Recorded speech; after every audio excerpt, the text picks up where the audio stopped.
Hello, and once again, good evening, YouTube. Welcome back to the Cubs Games channel, and welcome back to Career Mode in NASCAR Thunder 2003. Last time, we finished last in points.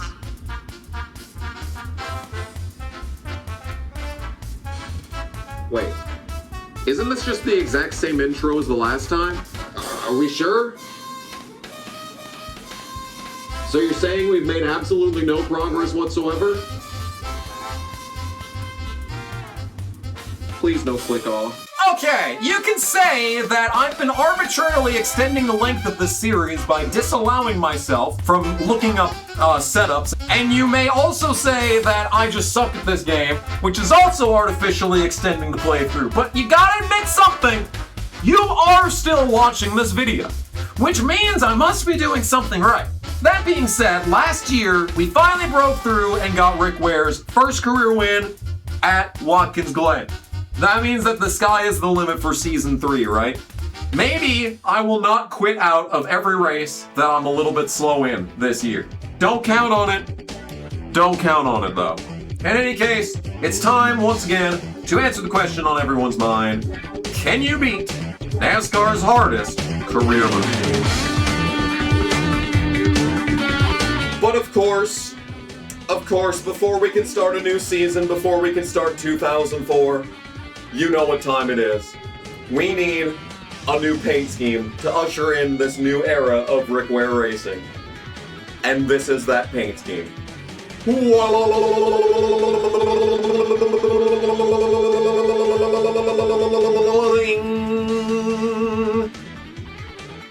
So, I decided to go with a Ford because Roush Racing has decided to give us a little bit of support after helping Mark win the championship last year. I had no idea what to go with for a Craftsman paint scheme, so I just went black and red. I could have done red, white, and blue, but I wanted the black so it wouldn't be so harsh on the eyes. And the K mark stands out on the black, so yeah, basically. That is our car for 2004. Maybe we won't be the slowest car on the track every single week, but I ain't gonna get my hopes up. Alright, let's stop wasting time. Let's head to the track.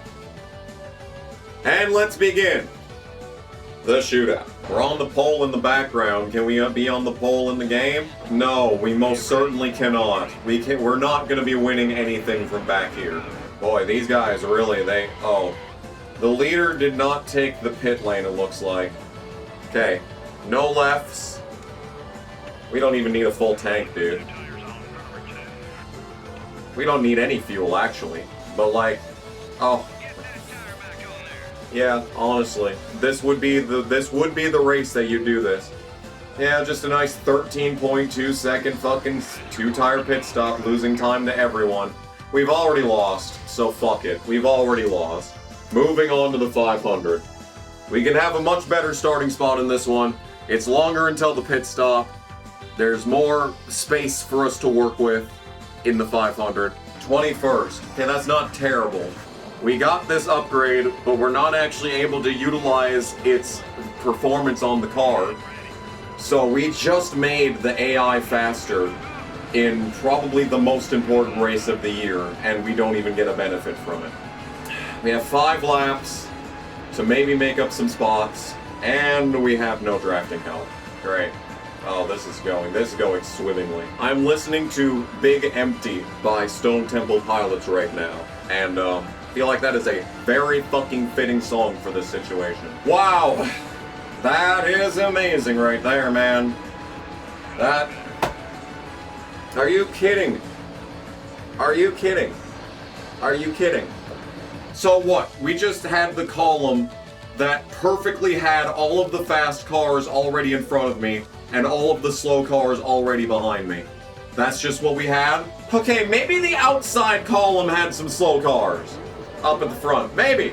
I saw Bobby Hamilton, he's probably slow.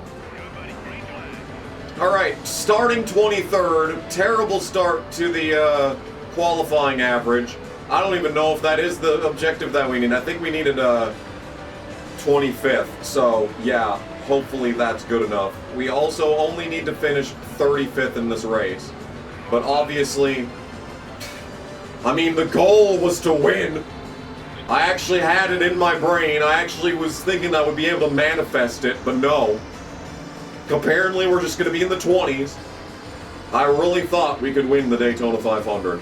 I really thought that, just because, like, we improved our cars and have been fast on plate tracks historically in this game.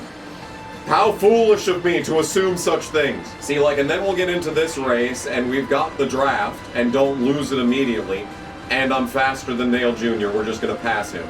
We're just gonna pass Dale Jr., that is a big checkup. We need to get back into the draft immediately. Look at how far away the fucking auto brake triggers. That's not me doing that.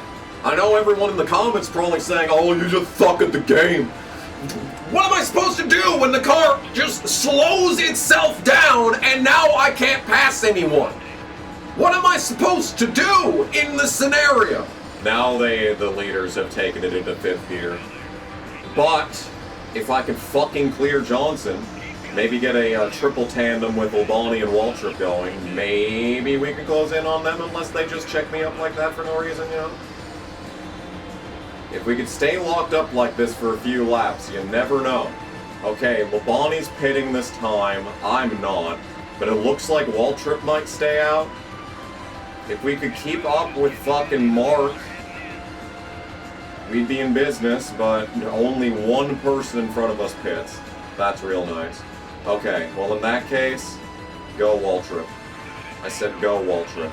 Waltrip, why are you pushing me? No, we already discussed it. We discussed this already. This is not the most efficient way to get around the track. Alright, if I don't pit now, we're fucked. So, let's just pit now and cut our losses. No damage somehow. Alright, if we just have a good stop, maybe we can make up for it on the track. But we just need to have a good stop and actually come out ahead of Waltrip on this pit lane. So, like, let's not do this. Let's not do exactly this, for example. Yeah, there goes Gordon. Bye, Gordon. Yeah, we're still putting gas in the car. Maybe someday I will be able to leave the pit stop. Yep. That's great. That's just fucking marvelous. And after taking 2 tires, we have lost 6 seconds on the pit cycle. I can't have anything. And we're behind these slow fucking bitches. Look at how slow these bitches are. I already passed Burton like 10 laps ago, and here he is in front of me. That's how slow we were on the pit exchange. Someone just won the Daytona 500. It sure as hell was not Rick Ware. Just terrible. Who won? How original. Alright, Daytona 500, number... I don't even fucking know at this point, for Sterling Marlin. $1 million on the nose, almost. So I guess that's good. Jeff Green last. Well, it's a good amount of money. It's exactly what we needed. And, like, are we even really going to have that good of a season? What are the odds? What are the odds that we have a good season? What are the odds that we finish anywhere higher than dead last in points? I'm going with unlikely. We have 8 more races on this sponsor, so we have 8 more races to get a better average than what we have now. We were just here, so my previous setup is still in. It wasn't that desperately great. It was so tight. The only way to do that is to drop the sway bar, which increases tire wear. We're so fucked on tire wear. Whatever. 13th. Okay, I'm happy with that. This car could be faster still. I just clicked practice. I didn't even know that you could do practice after qualifying.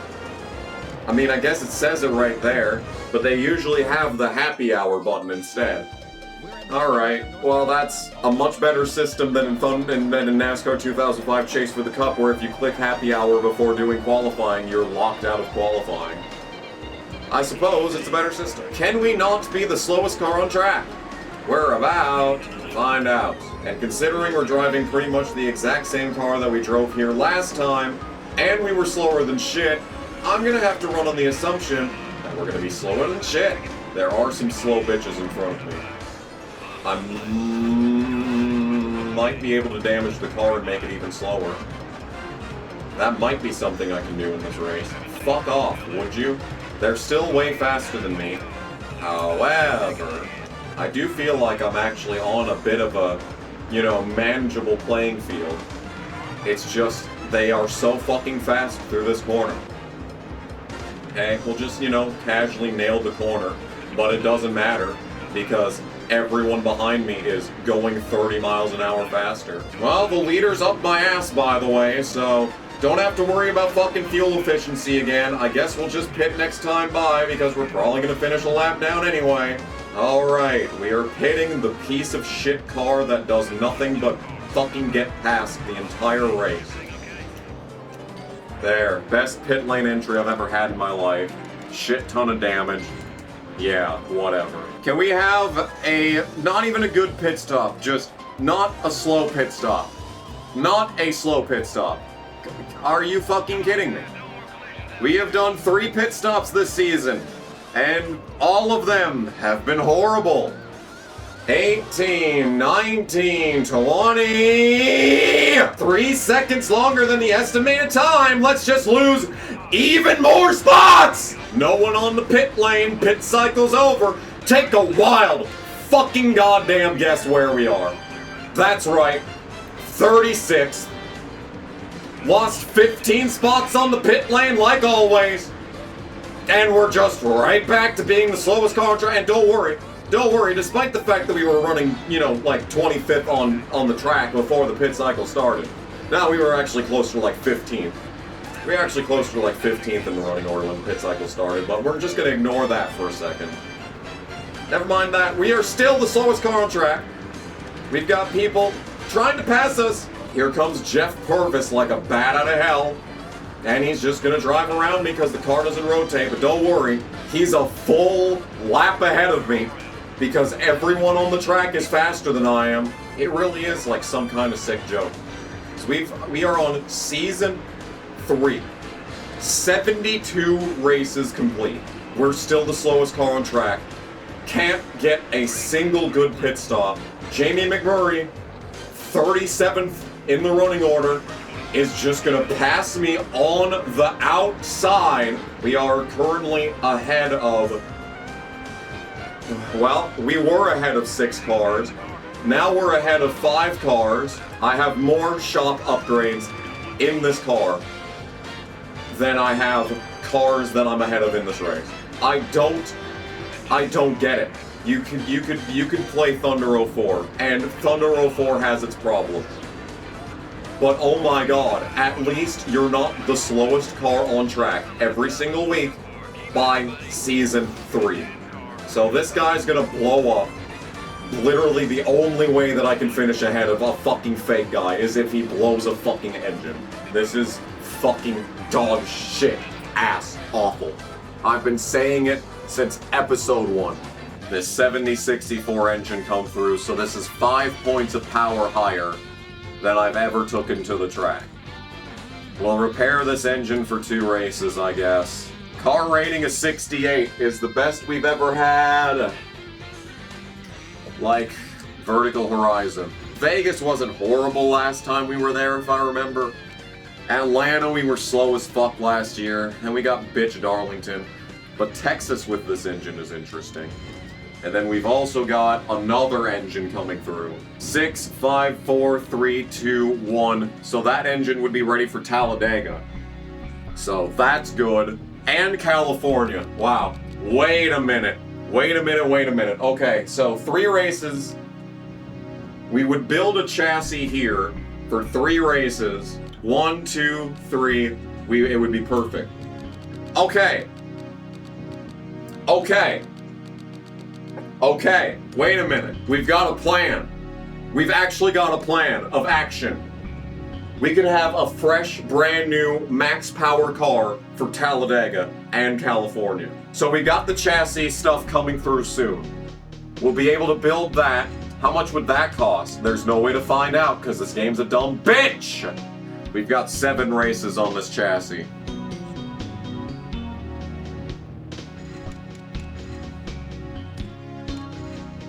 And I can't stop building that. I can't stop building the new chassis.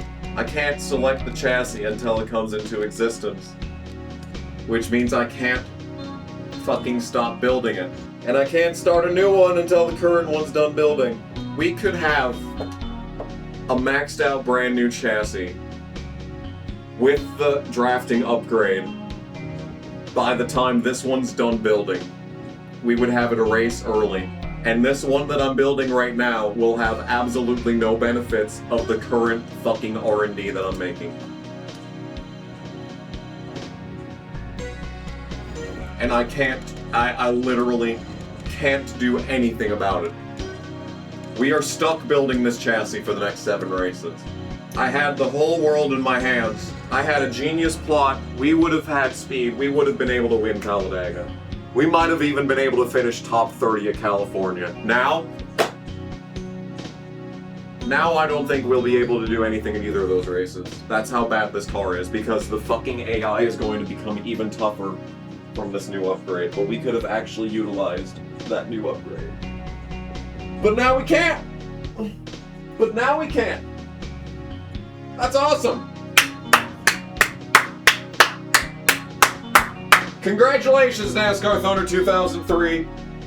You are finding new ways every single day to make me hate beginning this playthrough. Even I, playing games on this channel for the last nearly 14 years, even I am impressed by the situation that we find ourselves in right now. I fucking hate this game. That was one of the most incredible moments of my NASCAR gaming career right there. Did I need that new chassis? And did I need to make it for 9 races? Maybe not necessarily, but I was looking for absolutely any advantage that I could find in this game. I debated myself in the hardest way that I ever have on this channel. That was quite something, but enough dwelling on that. It's time to quit out of some more races. Alright. Pretty speedy in qualifying, but as we all know, that means nothing. That is a top 10 starting spot. Starting 10th at Las Vegas. We need to start finishing, like, higher than dead last. Can we do that today? I can't fucking believe this game cucked me out of getting a good chassis. Like, that is unfathomable, dude. Like, they fixed it in Thunder 04. If you start building a part in Thunder 04 and you decide you don't want it anymore, you can sell it mid, building. You won't get all your money back, but it gives you the ability. You don't even have the ability to do that in this game. Like, the game literally just cucks you out of it. We're about to be 4 wide. Okay, the fake dude is faster than Kyle Petty. We are 4 wide now. Yep, this is happening. They are passing me literally 3 abreast to my outside. Because that's how slow we are. This is what a good race for Rick Ware Racing looks like. Them just driving around us on all angles. Like we're fucking sitting still. Don't forget, we're getting ready to lose another fucking 10 seconds on the pit lane. Because God knows we can't have anything in this game. Started 10th though. Hey, once we get that new roll for a secondary sponsor, maybe we'll get something real nice with that. Yeah. It's a good time playing this game.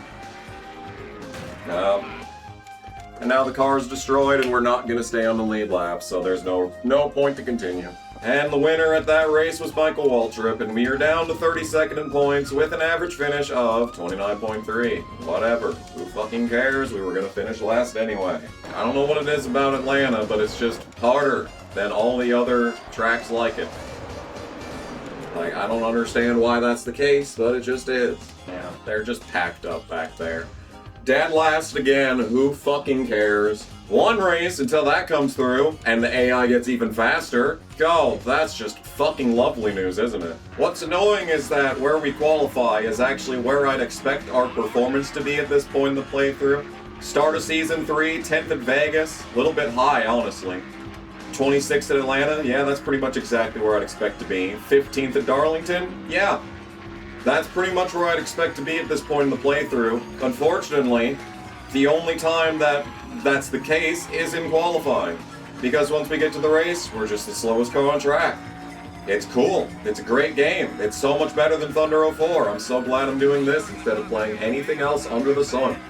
11th, see? Alright. Take bets on when we run dead last in this one. And even if I do hang on to this, when we pit, we will just lose 20 spots because the pit crew is slow.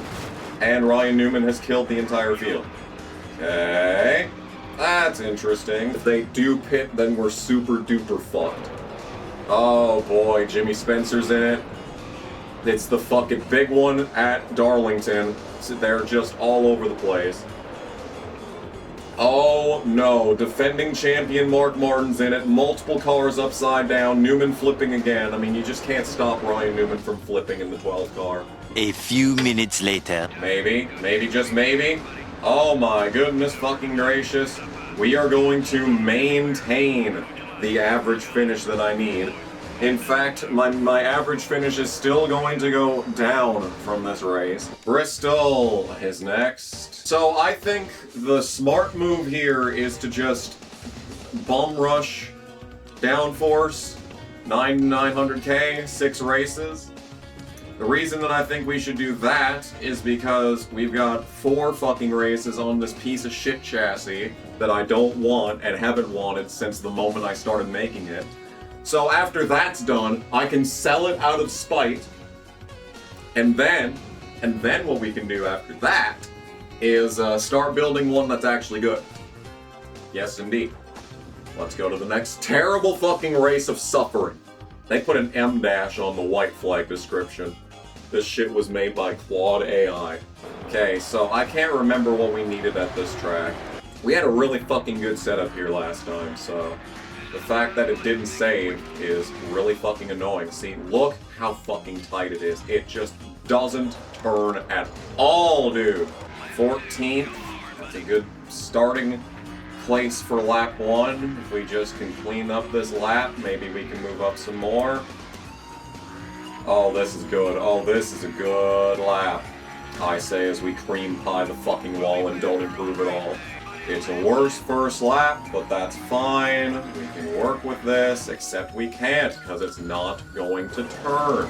Fuck it, I don't care. Like it matters, we're gonna finish last anyway. Just go to the shit fuck-ass race. Okay, good start, good start, good start. Fuck Scott Wimmer, we're gonna get around him. There. Who needs to qualify well when you can just make passes on the first fucking restart? Okay. Turning, not turning, not turning. Okay, yeah, that holds up the bottom, alright. I don't know what the odds are that we finish any higher than 40th in this one. Because there's no Ward Burtoning in this game. If we could have anything, dude. The only place that we've been given anything so far is plate races and Watkins Glen. Because even Infineon is fucking impossible in this game. Fuck off, Anthony. I love being loose on the straightaway. Still can't hold the bottom, so there goes another one. Well, a mid-cycle caution would have been really nice, but thankfully, we can't have anything at all in this game. Yeah, just run into me. Just run into me. I can't have a caution come out, otherwise we will run out of gas, so we need to fucking go down the pit lane. Yep, take your time. And Johnny Benson is backwards. We are dead last. The caution is out. And we're dead last. You're such a fucking fag, dude. Our highest car rating ever. Does it matter? No. We will still be the slowest car on the track every race. I would rather be playing NASCAR 06. There, I said it. There, I said it, because at least you have the ability. You have the ability to run better in that game. But no, you at least in NASCAR 06, you can get a 10-star car and just be good everywhere. But this game, you don't even get that. Alright, lap 1 is 20th. Wow, if only we could actually have race pace of 20th. Half a second faster, it's worth 12th. Texas Motor Speedway, highest car rating we have ever had. Can we finish higher than dead last?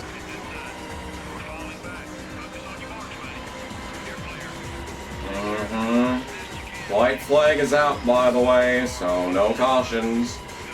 No cautions from here on out. Yep, and there goes everybody. There goes everybody. There goes everybody. We're still wrecking. I am not going to let Gordon win.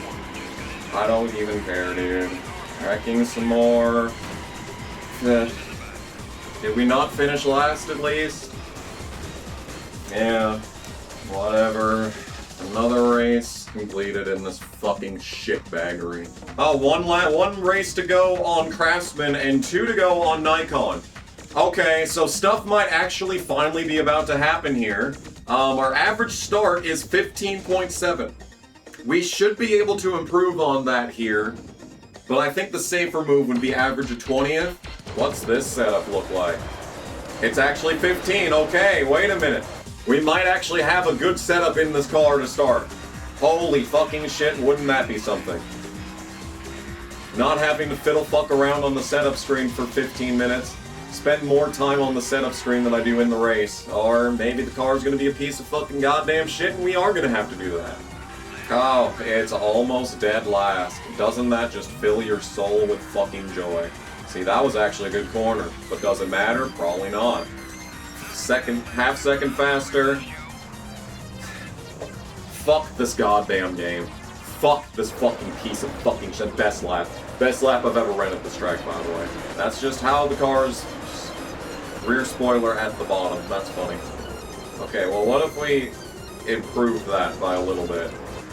Actually, lowering my average start is a good thing because the game will probably want me to fucking get average of 10th, average of 5th, and then qualify 15th for the current average that I have. Okay, our race is over. Who fucking cares? We are not even getting some sponsor money at this point. Johnson wins. Great. Fuck this game. So you saw we got about $100,000 less than we usually do, so that means we are officially not getting sponsor expectations. I'm guessing that's going to be 25th in earnings that it's not giving me anymore. Aaron's $4.99. Finally, a chance to finish not dead last. Oh no, we're actually below 35 average finish. Okay, primary sponsor. Finish 30th. Finish 25th. We could get Morgan McClure, which we could actually do the qualifying and rank 25th in earnings, but of course it wants me to have an average finish of 6 positions higher than I currently have. So, yeah, basically.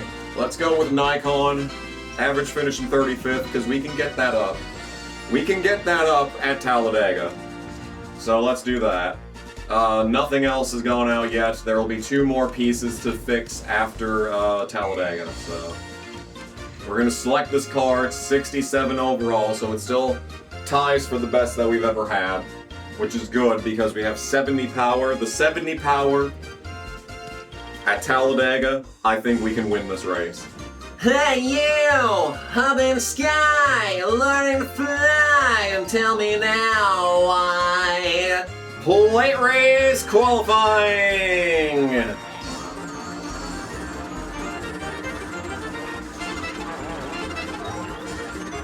Okay, we did not drop below 187.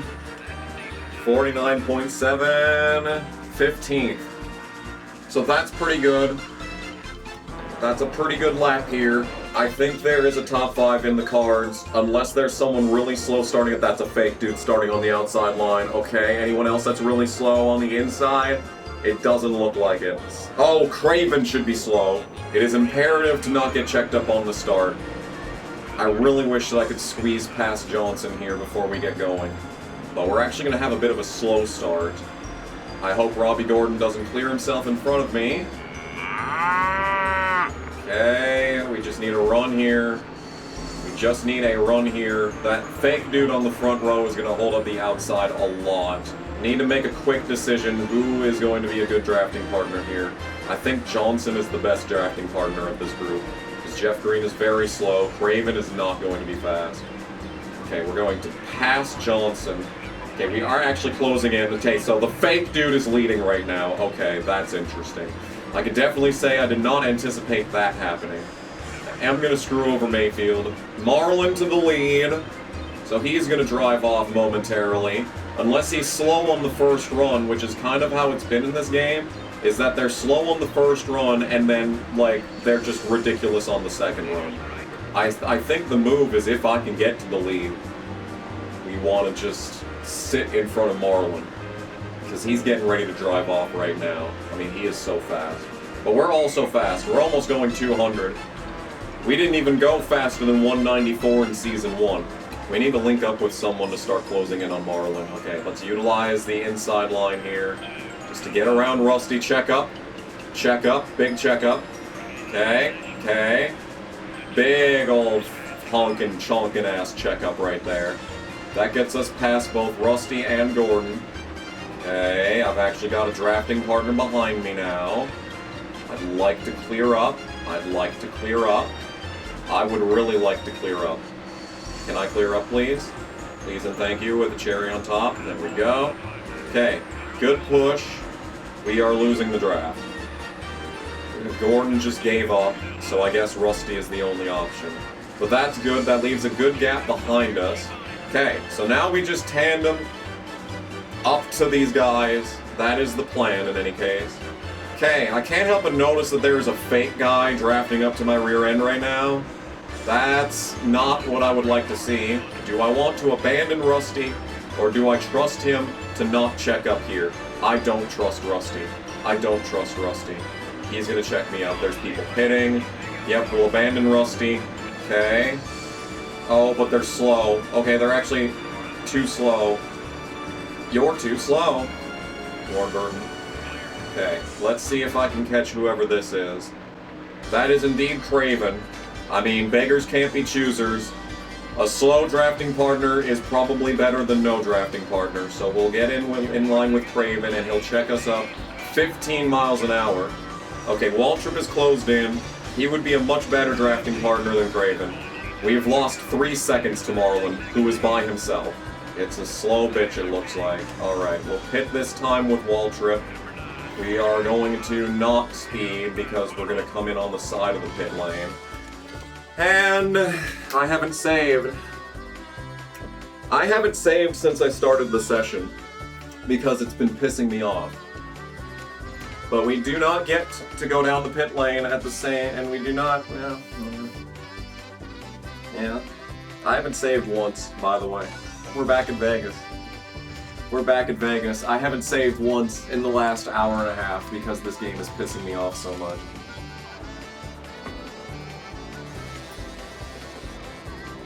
$16.2, an actually good pit stop. Wow, the first time this entire playthrough we've had a good pit stop. And we actually come out in front of Steve Park. Wow. I mean, there is truly a first for everything, ladies and gentlemen. This is it right here. The first and only time that you will see this, I'm sure. Isn't it interesting how most people agree that Kurt Cobain was murdered? And, like, nothing has been done about it? Like, you'd think people would care more. See, it's just like JFK. Like, most people agree that the official JFK story is not the truth. And yet, still, people will be like, oh, don't question the government. You're a conspiracy theorist if you question the official story from the government. And it's like, motherfucker, we know that the NSA exists and spies without due process on everyone in America. Okay, we know this. This is a factual thing that we are all aware of. And no one seems to care. Alright? And yet, people are still like, no, trust the process, bro. Just trust the process. It's like, no. I literally don't trust anything that anyone says. It's just like, because like, the best part about it is that every mainstream media outlet is bought and paid for. Like, they're all controlled. 100%. The thing about Trump is that I thought he was, you know, I thought Trump was not a part of it, right? I thought Trump was not a part of the process. See, the thing is that I'm starting to think that Bernie Sanders was controlled opposition, you know? Because in 2016, Bernie Sanders shook the establishment Democrats. They coalesced to, you know, snuff him out. And in many ways, I understand why he still endorsed Hillary in 2016. I think it is reasonable to believe that in 2016, Bernie Sanders thought that if Trump won the presidency, the country would be irreversibly damaged. I am 100% willing to concede that as a possibility. However, Trump's entire first term was not only perfectly reasonable, but also actually unironically goated. All the way up until like March of 2020, Trump's first term was like goated. Possibly like the best president of my lifetime. And I lived through the Clinton years, alright? Now, that being said,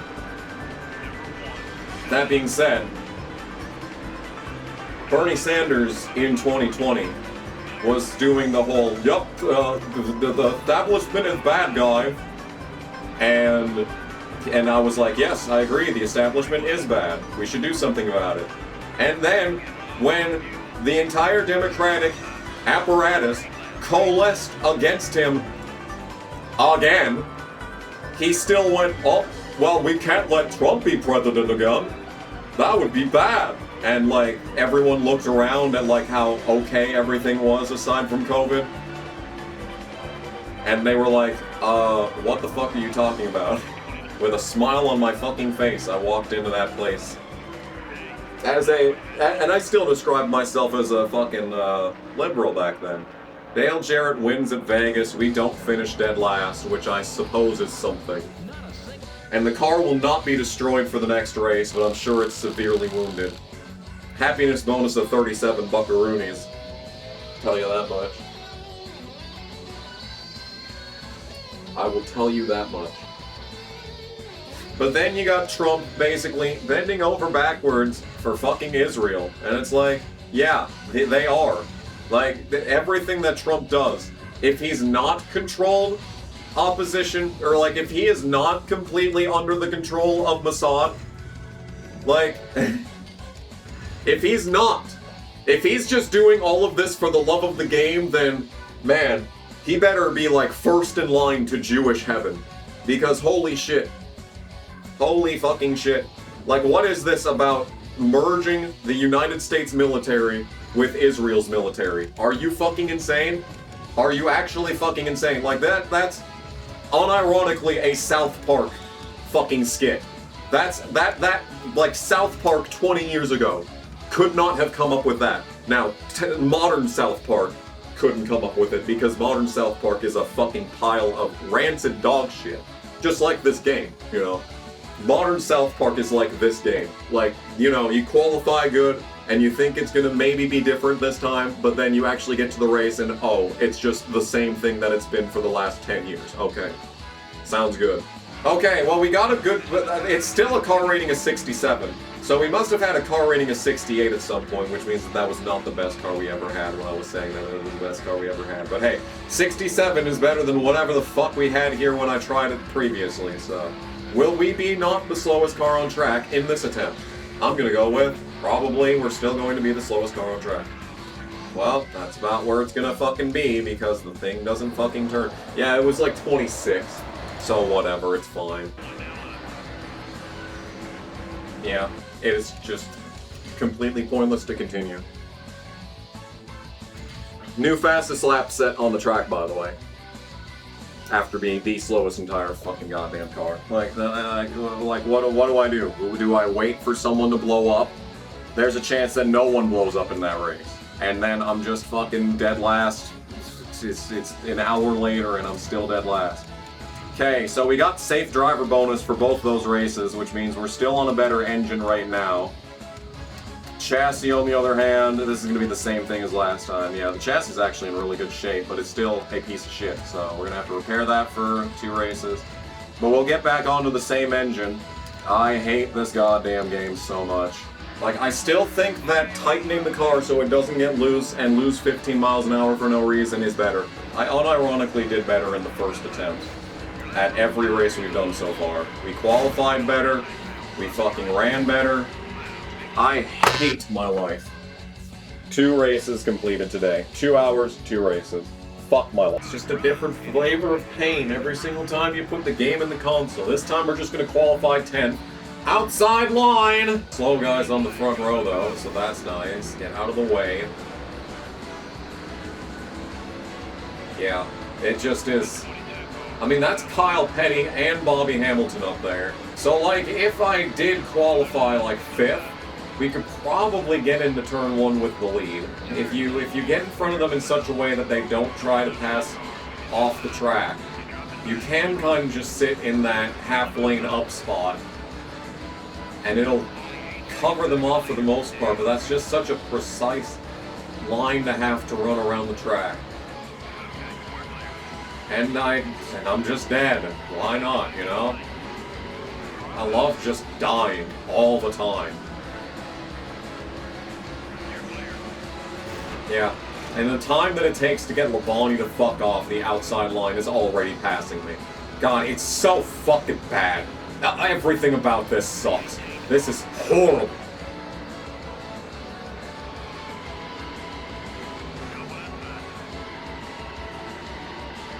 I'm not even trying to wreck. I'm not even trying to wreck. I'm not even trying to wreck. This is just how the car drives. This is just performing at its peak fucking performance. I guess we're adding wedge because it doesn't do anything but fuck itself. Yeah, whatever. Just fucking spin out and let it end. Let it end. Time for the old 10-lap fresher tires than everyone in front of me trick. Let's see if we even make up one spot. Doesn't look like it, not even with the big checkup. Earnhardt and Jarrett a lap down. That's funny, but ultimately meaningless. They're stopping in front of Stewart. That's interesting. That is very interesting what just happened. Well, I guess we're not finishing last. Only because of the 3 cautions, and Kurt Busch wins from the pole. Good for him. I wish I could win. I wish I could not be the slowest car on the track every single week. I don't even want to win. I just want to not be the last fucking slowest car on track. 32.4 average finish is technically better than what we were doing last year. You know, you have 20 in-game years to get 8 championships. Boy, we're gonna need all 20 in-game years to just win, just to not be the slowest fucking car on the track everywhere. Like, that's just straight up where we're at in life. Coming around, bringing around town to 11th. That is a great first lap, but we can do better. And it doesn't want to complete it. That was better. Not outside? Okay. 10th is good. That's a good spot in qualifying right there. I got nothing to lose. I don't expect to finish anywhere other than last anyway.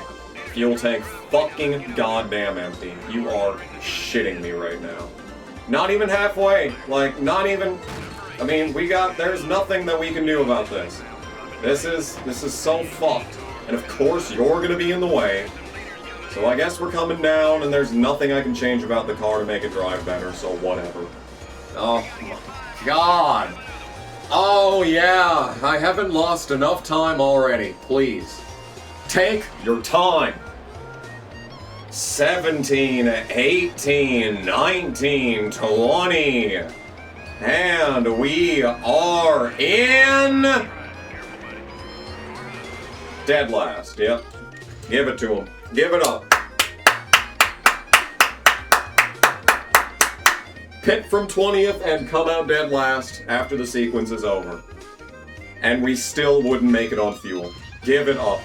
Give it up for this fucking poor sack of shit game. 11th. Alright, 15th in qualifying, 17th, 11th, 10th. Boy, we must be really good. And then, we're the slowest car on track every single race. It's like, maybe this week will be different. He won't hurt me this time. He doesn't actually want to hurt me. It's my fault. I need to be better. I need to be a better wife. But like, unironically, this is like abusive behavior. Like it gives you the love bombing of a top 15 in qualifying, and then it just fucking responds to that by just beating your shit in with a fucking goddamn belt. Yeah. And we're dying now. Yeah, and now the car's destroyed, so it's gonna be even slower, and we're wrecking. Yeah.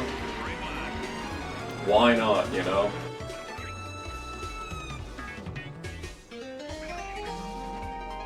Are you fucking kidding me? What happened? Why? What happened? A 25-second pit stop. What happened? Like, it's not enough that we have to have the slowest car on the track, but our pit crew also has to have pit stops that are 10 seconds slower than everyone else on the track. That's a natural caution if I've ever seen one. Interesting. Okay. Well, I'm very curious to see what caused this, and we don't get to see it because Fox camera angles missed the start of this this development. Yeah, it looks like Craven and him tried to come down at the same time, but Craven dumped himself across the nose of someone.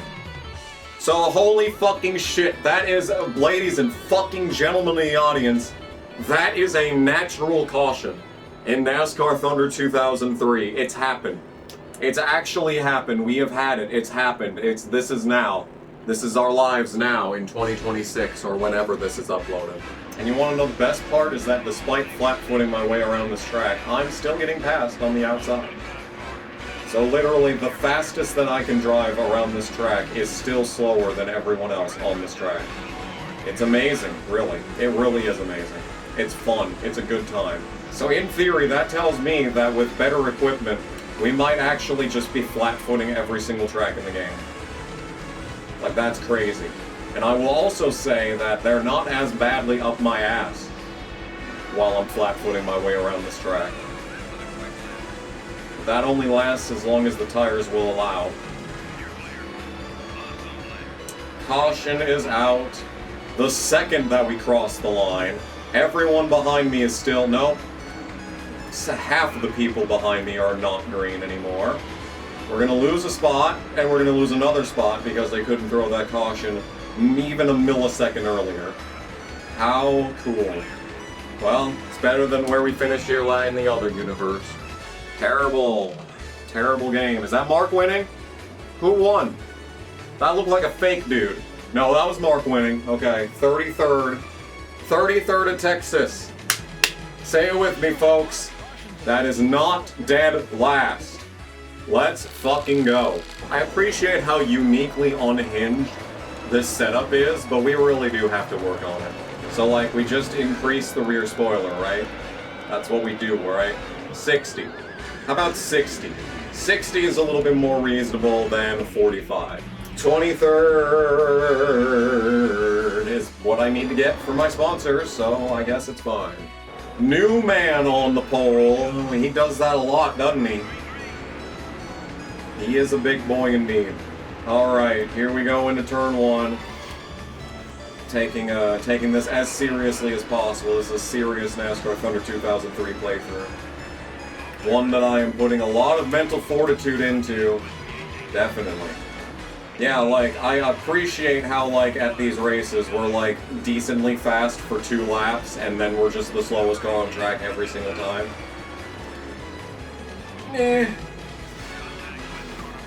I mean, you gotta take advantage of the game not having rivals.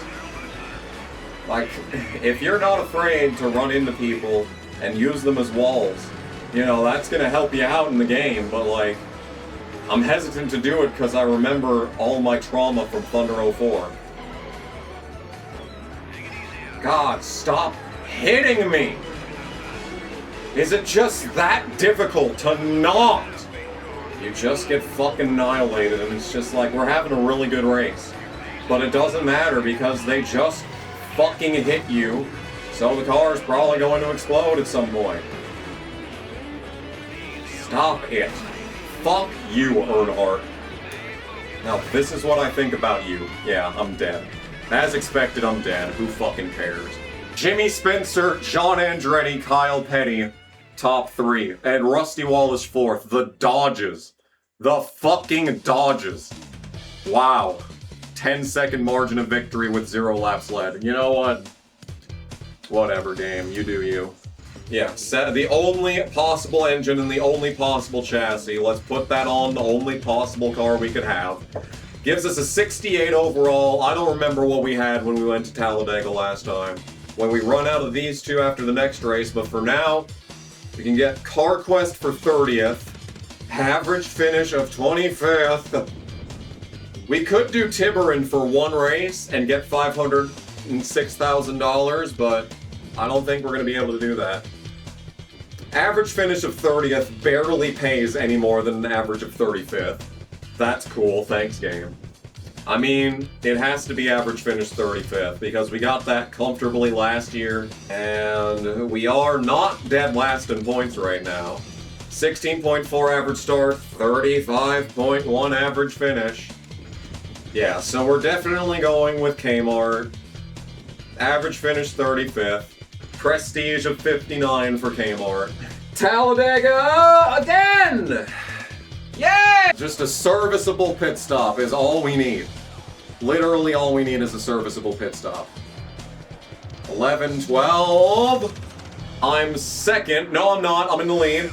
I'm in the lead, I'm in the lead, I'm in the lead, I'm in the lead. I don't know who that is. I don't know who that is. That's not for position. That's not for position! We're in the lead! Go, car! I've learned my lesson over the course of many years of playing these games. I am not letting anyone by to try and draft with them. We got a lap car up here. I can maybe try and draft with them, but that's probably going to be a bad move. It's a fake dude. Fake dude running 20 miles an hour off pace. I really wish they would be this slow everywhere else. And yeah, they're actually just, at this point, they're just blocking the actual fast cars. Okay. Kurt's gotta run. Kurt go. All the way to the bottom, man. How about that? Oh, terrible time to need to sneeze. Oh, okay, we're fine. Any more sneezes? Just the one sneeze? Are you kidding me? It was just trying to fuck me over with one sneeze. That's amazing.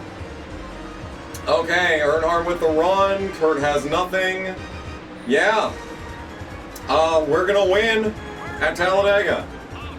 We are, that's that. Brickware Racing goes to victory lane at Talladega. I mean, given how, like, that one lap car held up the field for 3 seconds, you know, and dropped them that far back, like, the fact we have not won one of these races yet, it just kind of makes it sad, you know? I don't feel like I've accomplished anything. But in any case, we're in victory lane for the same victory lane sequence that we've all seen 8 million times. We got a new Thunder Plate, Night Talladega. Talladega Nights, if you will. Got a big prestige bonus, got big race winnings. Yeah, that's good. Okay, new parts are done. It's a 74-68. And the chassis that we got is a 67, 66, 69, 66, 68. It's fucking awful. Terrible. What a waste of fucking money that was. But the good news is that we've got 3 more races. 3 more races on this R&D, and then we can build a good chassis. 2 good chassis. We'll actually do a $441,000 build. Okay, I might not have enough money for that. 16.1 average start is just off of 15. 31.3 average finish. And earnings. What about earnings? 1, 2, 3, 4, 5, 6, 7, 8, 9, 10. We're 10th in earnings. Holy fuck. Okay, so we'll have to keep that in mind. We might be able to consistently get like 20th at earnings. If we win enough races, if we can bullshit enough wins, we'll just hover around 10th to 15th all season. Secondary sponsor! What does it want me to do? Qualify 30th. Qualify 25th. Average start 25th. That is disappointing. I was hoping for qualify 20th. But the good news is that we don't have to sign a sponsor. We can leave that open for a race and come back here in the next one. But that's really only if you're really making money. If you're really making money hand over fist every race, this is the way to do it.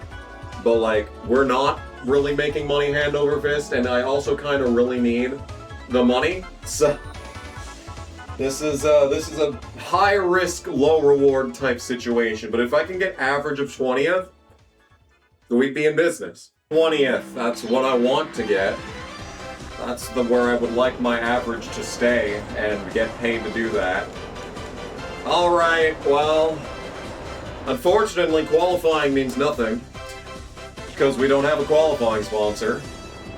So, yeah, basically, that's not good. But hey, maybe we will not be the slowest car on track here. Just amazing.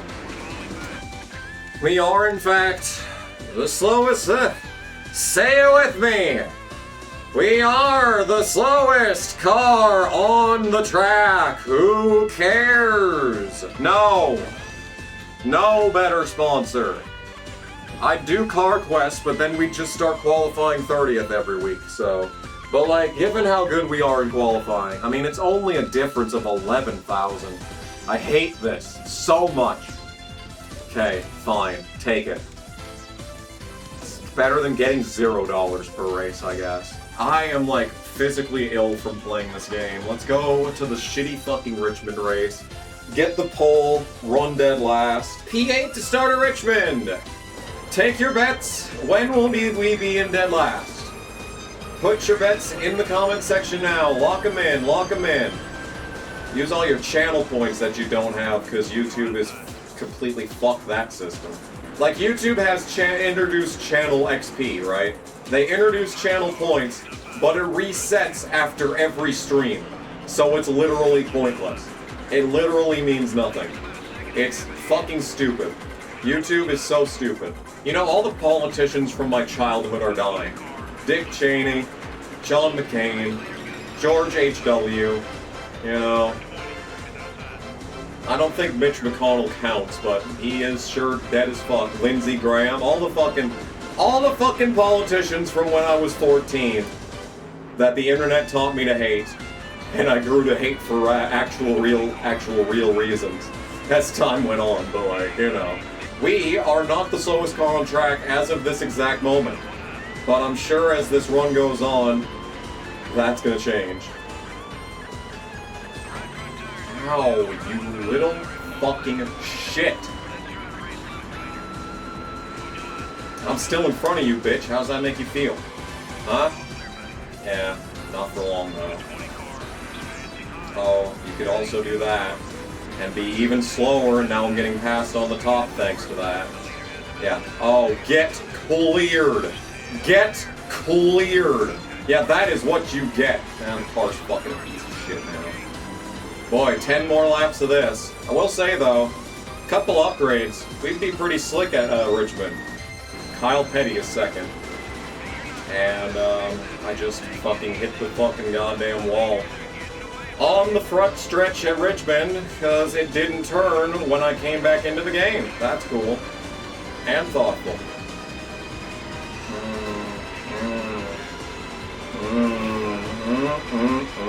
We are still dying, by the way. The car is just fucking itself in every single fucking facet.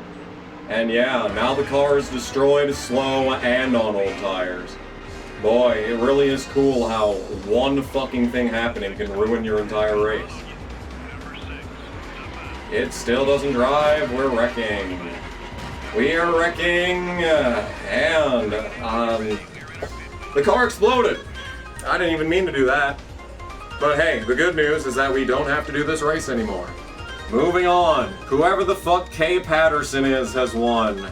I am still not dead last in points somehow. Sadler having a fucking season from hell.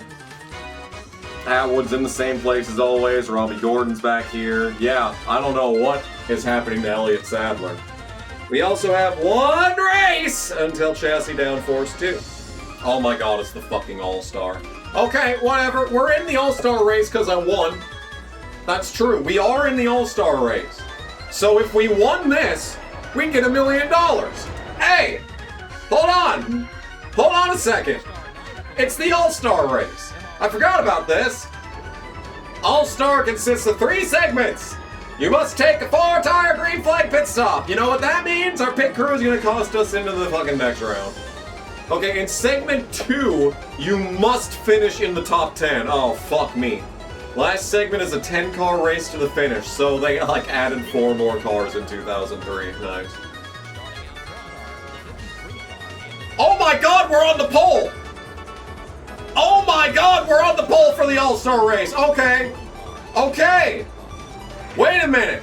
10 laps. 10 laps. Okay. Go, go, go, go, go, go, go, go, go, go, go. Drive, drive, drive. Okay, wait a minute. Wait a minute, wait a minute, wait a minute. We're in business. Okay, alright, well, we're in the lead of the All-Star race. Okay, okay, okay, we are tight. And we're losing the lead of the All-Star race, and they're just driving around me. Yeah, alright. Well, it's only segment 1. Alright, well, the good news is that we're starting in the most advantageous position for this segment, where we need all the help that we can get, because we have to fucking pit under green. Just the slowest fucking pit stop you've ever seen in your life. 16, 17, 18, second stop, hooray. Full lap behind the field. Let's see if there is any hope in hell of me fucking finishing top 20. People on the pit lane still are all going to finish ahead of me, probably. That's fucked up, dude. Jeff Burton fucking strats. Bunch of people doing Jeff Burton strats. Someone just fucking stayed out the whole time. And they just didn't even give a fuck. And we are going to cross the line in 14th. That's huge. Alright, next stage of the All-Star race. So, Jimmy Spencer, Jeff Gordon eliminated. Harvick, Rudd, Mayfield, all missing out on this stage. And we're up to 10th, because it appears that fucking 4 people decided to stay out. God, I hope that we're still on 15 PSI. Okay. Go, go, go, go, go, go, go. Okay, we just need to be 10th.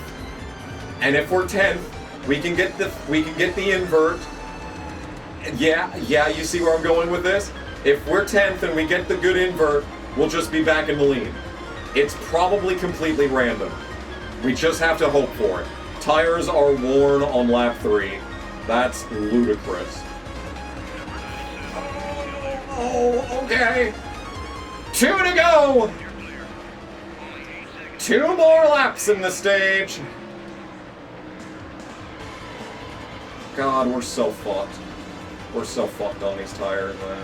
Yeah, they're all red. All 4 tires are red. Yeah, to all of this. I mean, I need to slow down this much. I'm already wrecking. The caution's out. Or not out. The fucking light's out. Okay. Well, so much for this race. Thank you so much, game, for resetting my fucking custom setup. 9th! I feel like it would have been better if I wasn't so tight. Fucking A. Tank dude can fuck off. Maybe I should have loosened it a little bit. No. This is the reason why I did not want to loosen it. Is because I knew it would be looser in race trim. In racing conditions, I knew this sumbitch would be looser. Maybe spoiler would have done that. Maybe just a little bit more spoiler out would have done that. But we're fucking... Okay, I'm talking all this shit over here. We are top 10. And there is not people up my ass right now. That's probably going to change within the next 2 laps. But you gotta admit, we're looking pretty fucking good right now. Oh my god, we're just dying. We're dying, we're dying, we're dying. We're dying. We're dying. We're still dead. I don't know why we just die all the fucking time. I don't know why it gotta be so fucking goddamn tight and then it just wrecks like that. Every fucking goddamn track it does this shit. No one's pitting. Okay, I think we can make it to the end on fuel. If we can make it to lap 29, we can make it on fuel. I don't really want to play it like that. Because, like, we're holding up a bunch of guys that pit.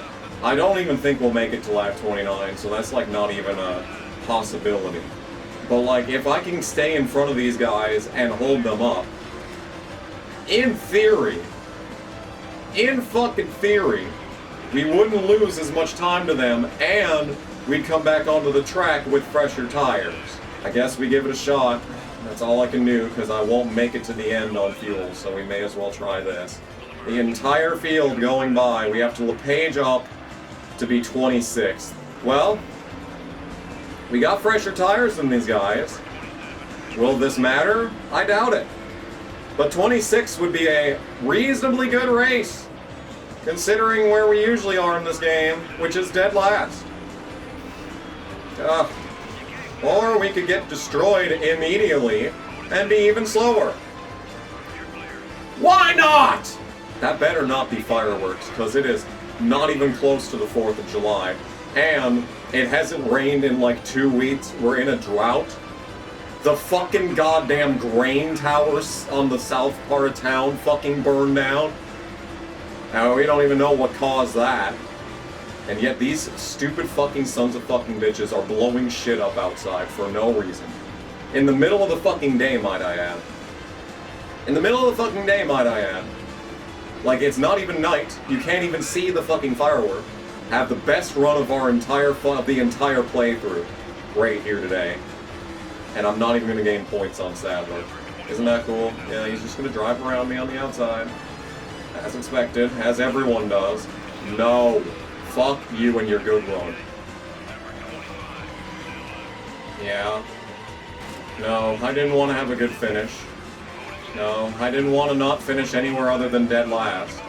No, I didn't want a fast car for next week. Well, I guess it's Dover. We were going to be last anyway.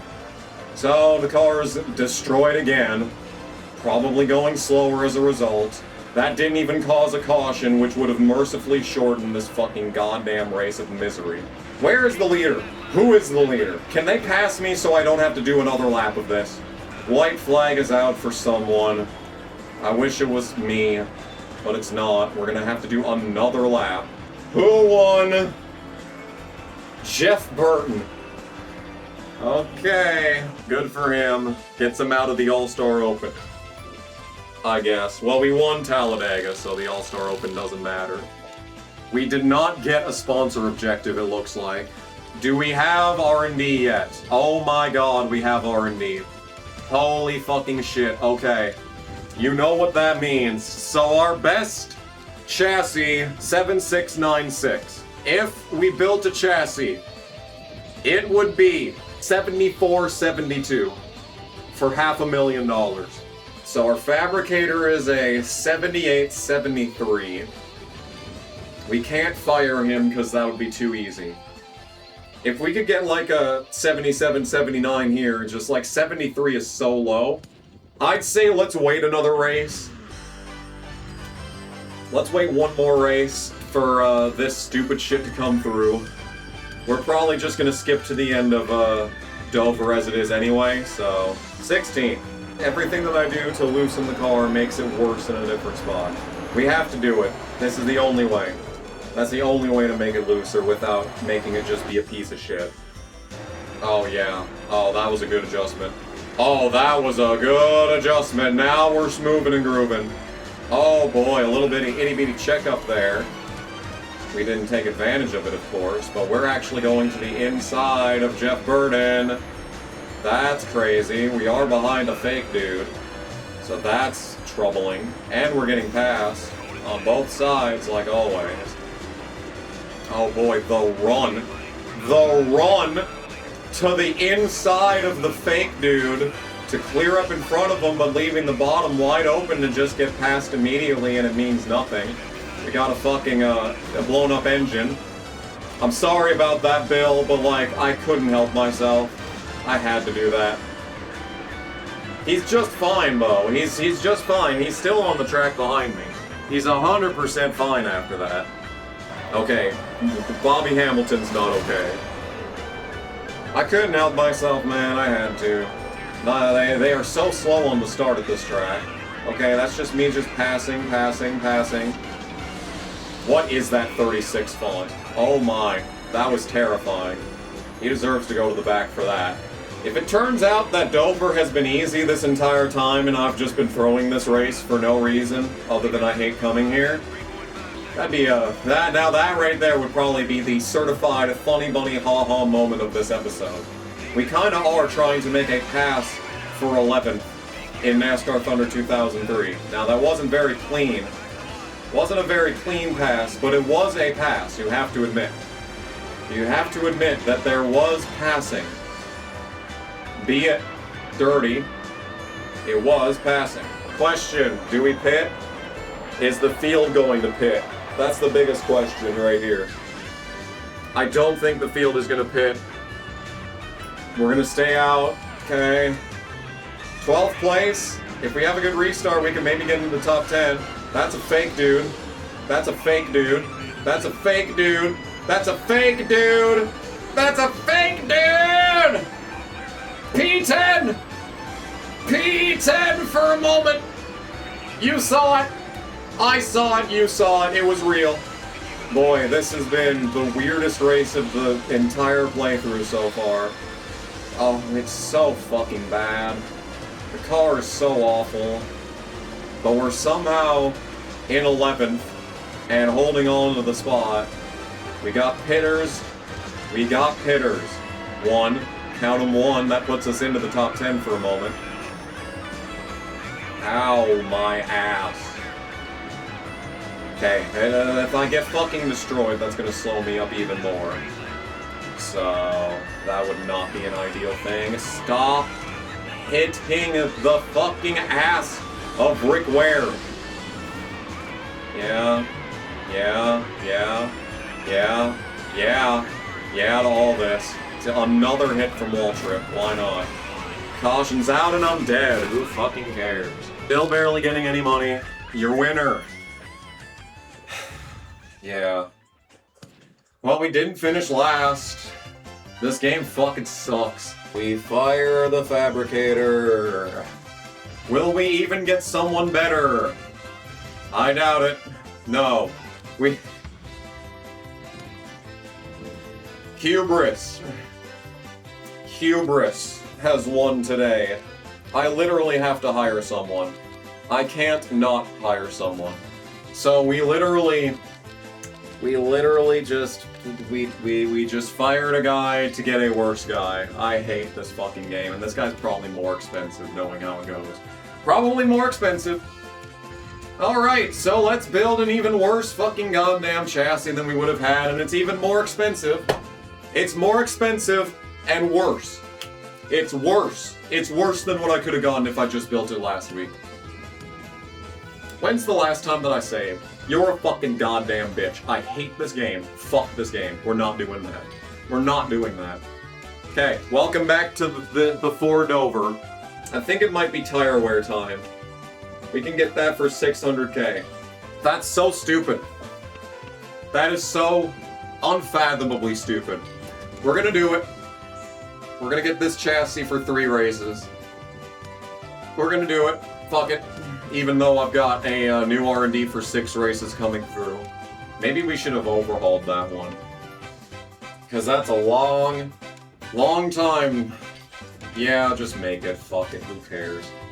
It's cheap. We may as well. I'm under $1 million again. 5 more races on most of these sponsors. And I guess we'll try it over again. 9th! Wow! P motherfucking 9. New best lap. Okay! Attempt number 2 at Dover. Here we go. Speedy, speedy, speedy, speedy, wee! Vroom, vroom, fast cars, go! Okay. And we're dead again. Why not, you know? Yeah. Can someone please just kill me? Anyone? Anyone want to do it? I'm still not dead.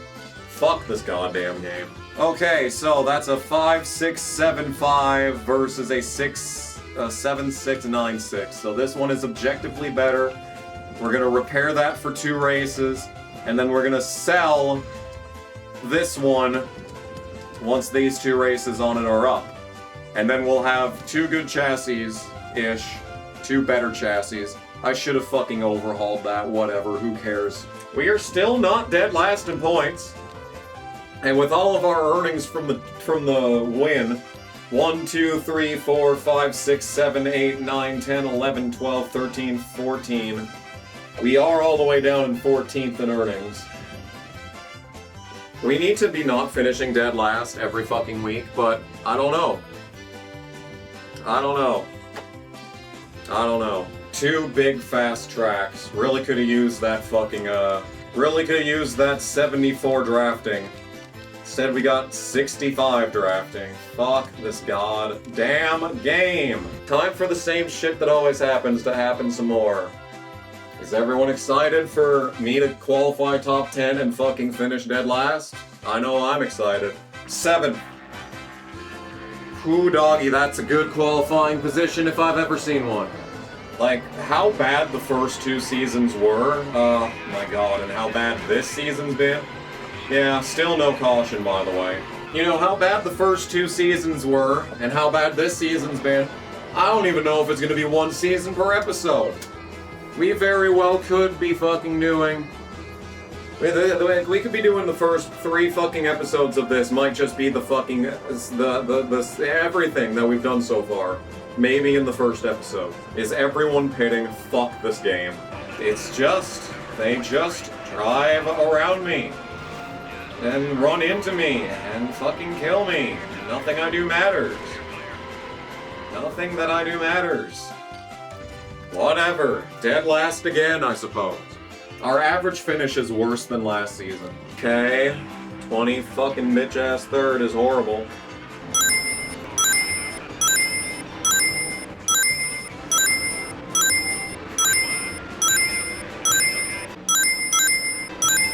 This is just fucking goddamn miserable. There's no point.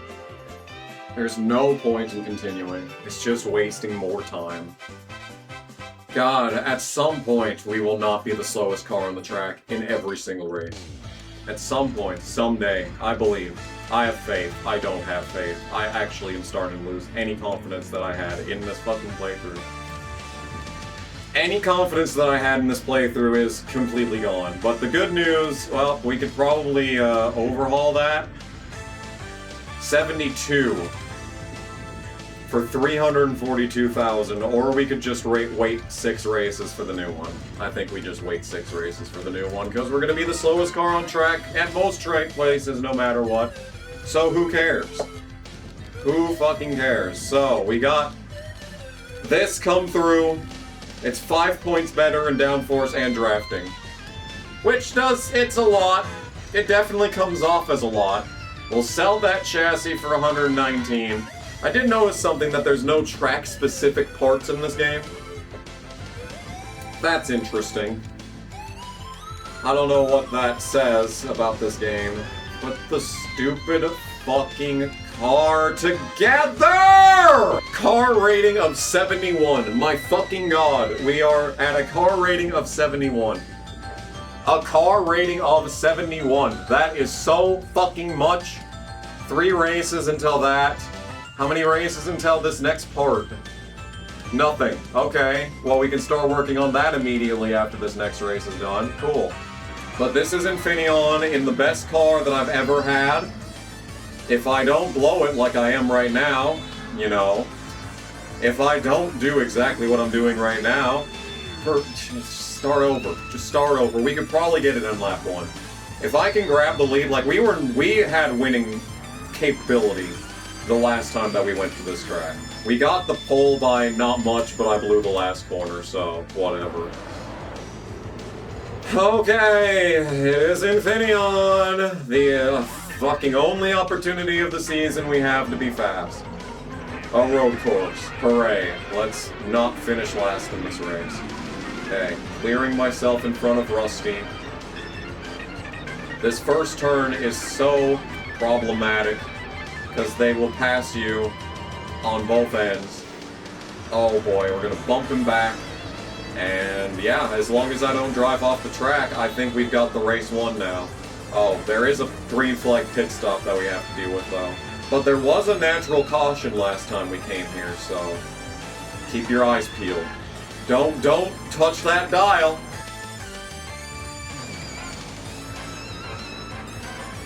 That is interesting. I think coming back from pause, you do not have the ability to steer the car for a couple seconds. Holy shit, that explains what happened in Richmond. Because it didn't turn there for me either after coming off the pause menu. Oh my fucking god, this game just finds new ways to be awful. Alright, hi Stewart. I couldn't get the fucking car slowed down enough to turn and he's just ate my shit up for breakfast. That doesn't make any sense. Are you kidding me? No, Anthony. Oh, how do they do it up that fucking goddamn hill? They're not as good up this hill. He's off the track, he's 4 wheels off the ground, but it doesn't matter, he's still the leader. So now do I try to undercut him, or do I stay out to hold up the rest of the field? I don't know. I don't know what to do. I wish I had a crew chief to help me with strategy. Undercutting, we're gonna speed. No, we're not. Okay. And the caution's out. And the caution's out, and my race is over. Bobby, why? Why? What reason? And so it was that we were 39th. Never mind, we're 3rd. Okay. They actually fucking the rest of the fucking field picked. Oh, baby. Alright, well, we can't win because we're gonna lose time on this corner. They're just probably gonna, yeah. Okay, if we're clean up this hill, and they're not, that could get interesting, and my PSI change is coming into effect. That didn't make a difference. My phone is going fucking ballistic. Why does everyone choose this kind of moment to fucking message me? Did these guys not pit? Oh! Okay, we're just gonna pass Jimmy Johnson. Okay, this game sucks. The white flag is out. We could win this race. I just need to drive this track the way that I know how. This is my best track in almost every NASCAR game. We're gonna blow this corner, but it's fine, we didn't blow it too bad. Oh, nailing it. We're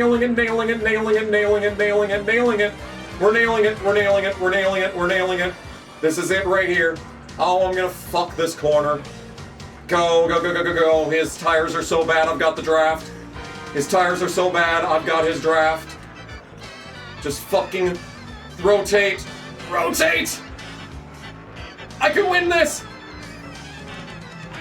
Oh, he baited me. We're backwards. I'm backwards. No one else is. I can't do anything. I'm just sitting here. And I'm getting run into. And I don't know what's going on at this point. We're gonna finish fucking... No. Do it again. Fuck this fucking piece of shit game.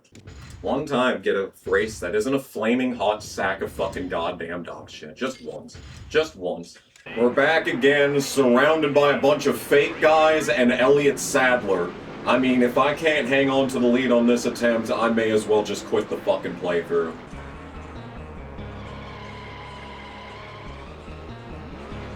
It doesn't turn. I hate the hairpin. I am not losing the lead to a fake guy at fucking Infineon. Look at that. Look at that. Just look at it. I want you all to look at it. This game is horrible. This game is horrible. Horrible.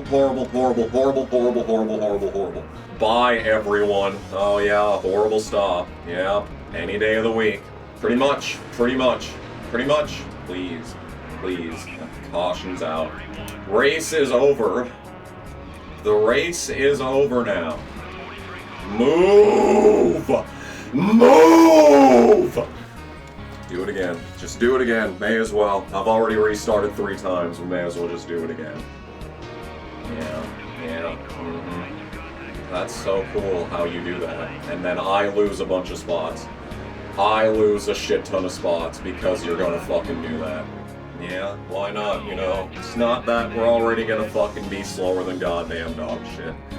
Who cares? Who cares if we're already going to lose so much time because this game is off? We are 30 hours into this playthrough. I checked. I counted. Every single video file. I counted how long we are into this. And, you know, I think this is in the top 5 for worst NASCAR games ever made. This is up there with NASCAR 08 on PS3. This is up there with NASCAR Edition. This is one of the top. I think it's worse than 06. I really do. Remember when I was about to go for the win into this hairpin, and now I can't even pass a fucking fake dude for 5th. I am Pepperidge Farm remembers. This game is horrible. I hate it. This game is awful, awful. Finish behind 2 fake guys. Finish behind 2 fake guys. Yeah. We finished behind 2 fake guys. Got some prestige bonus though. Woohoo. And all of this means nothing because the next 1.5 track will just go back to being the slowest car on the track. Hello, it's Kamikaze on camera, and I would like to take a moment to discuss just what happened at Infineon. When I died to Robbie Gordon in the hairpin of the final corner, that was one of the most devastating moments that I have felt in a long time playing a video game. Trying to put myself back, the controller in my hand, in the chair to that moment, and it's a bad time, man. 6th place would have been my best finish ever in this game, besides Watkins Glen and besides plate tracks. And it was our best finish of the season besides plate tracks up to this point. But at the same time, like I said earlier, I've been recording this game for 30 hours of my life. Hadn't even begun to edit, hadn't even begun to try and weave a story behind Rick Ware's absolute mediocrity. I'm glad that we did end up finishing 6th anyway in this race. It is pretty much where we deserve to finish. But yeah, up to this point in the playthrough, I didn't think there was any material for the video besides the Watkins Glen race. Dead ass. 30 hours halfway through season 3, and the only memorable moment for me that stuck out in that moment was Watkins Glen. And up to this point this season, we were doing worse than last year. We've already quit out of so many races at this point. I've been editing this first half of the season, and I'm just what do I put here? If I put anything here, it's just a waste of time because we just quit the race anyway. This playthrough was fucking agonizing, is what I'm trying to say. And the fact that I snapped and redid Infineon after an actually interesting moment happened between me and Robbie Gordon, and throwing all of that out, yes, I am sorry for that. I fucked up my own playthrough. This is impressively pathetic. But, and I know you've heard me say this one before, it doesn't get better. Okay, 14th is still, I believe, our best qualifying on a plate track ever, so the good news is that we should win every plate race for the rest of the game, because if we're this good on old equipment, I mean, it's only slightly worse.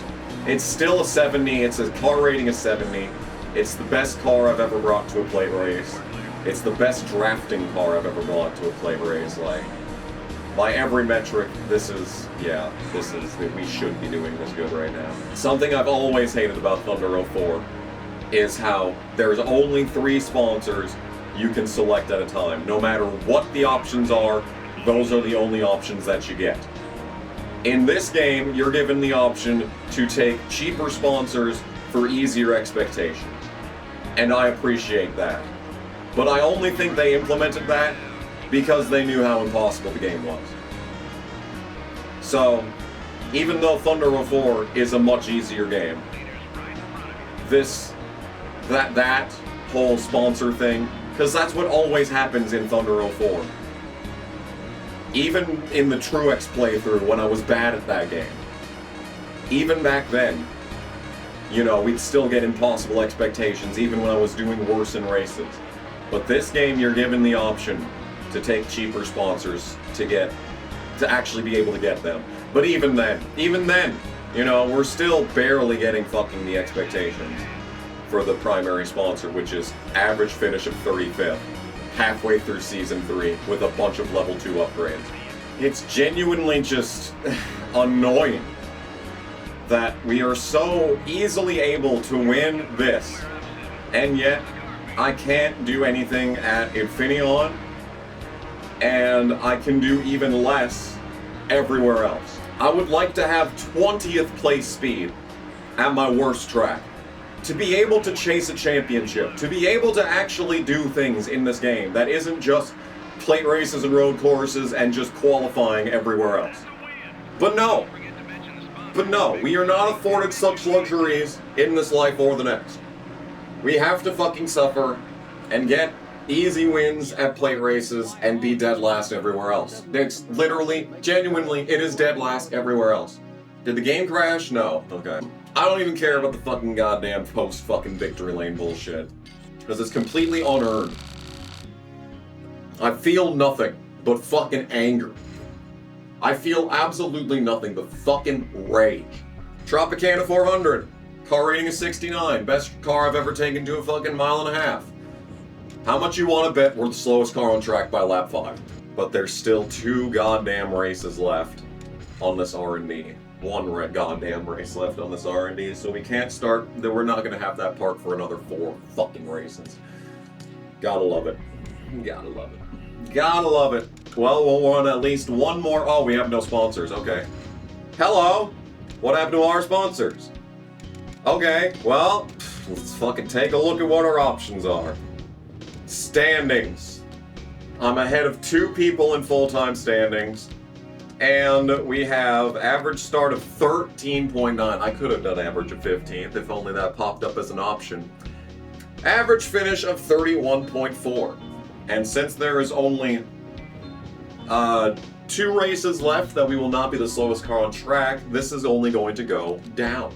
Well, that means, what do we have as options? Finish 25th. You're a bitch. Average finish 30th. Sure wish I could do that. Channel walk. Average finish of 20 fucking bitch ass 5th. So it's craftsman is what you're saying. I love how all of these fucking sponsors I literally can't do. Literally can't do. I won't even get O'Reilly. Won't even get O'Reilly.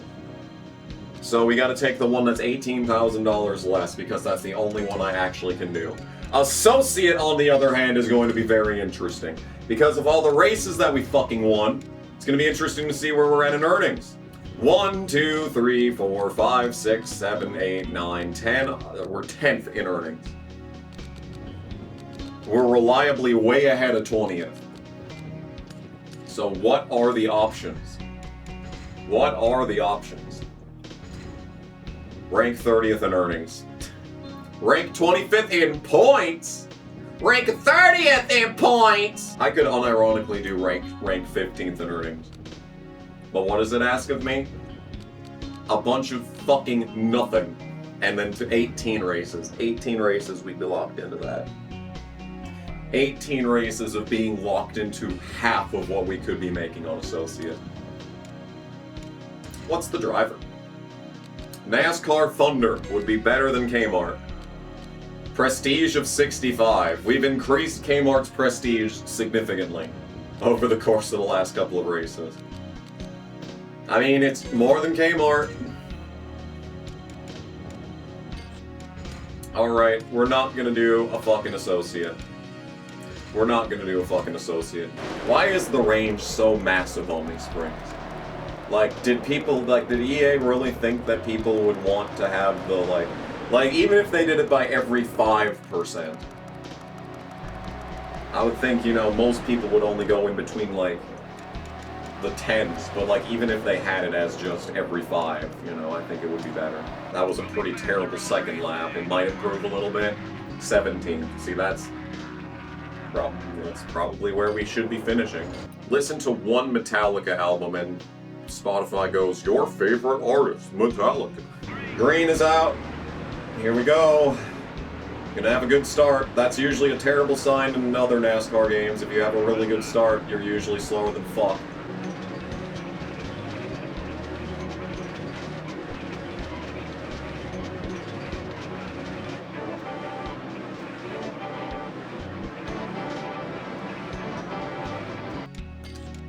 Whatever. Whatever. Fuck you. Shut the fuck up. Chassis tire wear 2 has finally been done. So that leaves us with 2 more level 2 upgrades. I am still the slowest car on track every week. Can I have an associate sponsor that doesn't fucking blow ass?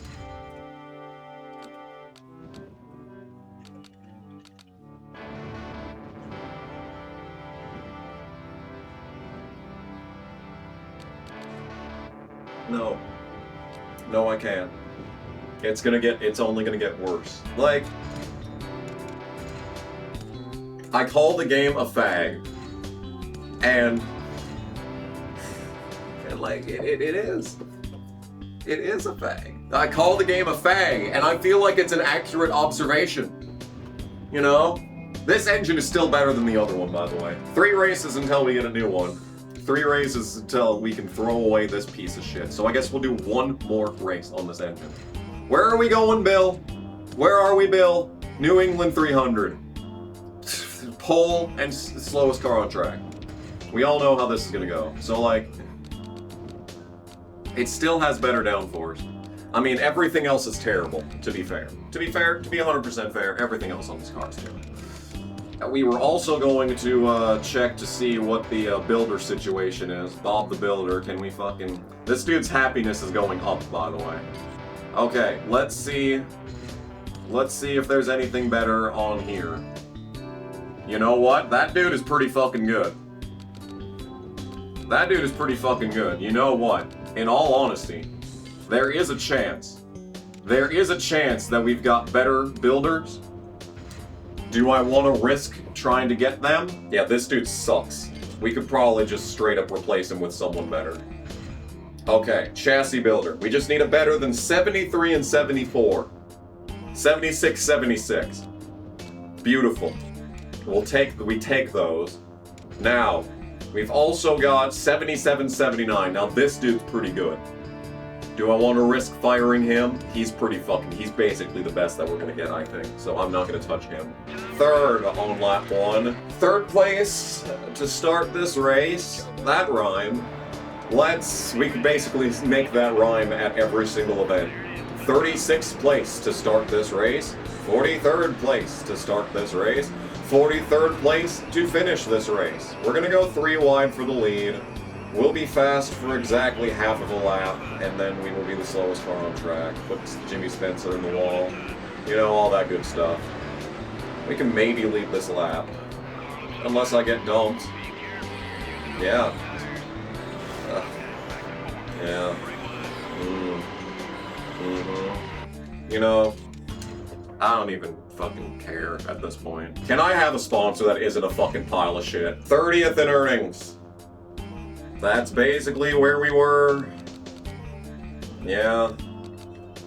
Yeah. What even is all charged up? Does anyone know what all charged up is? Is that like pass the most cars in a race? Fuck this game. You need to get that every single race, so you'd want to start dead last. That's just so stupid. This game's so stupid. Everything about this is stupid. Richmond Raceway is sponsoring the car.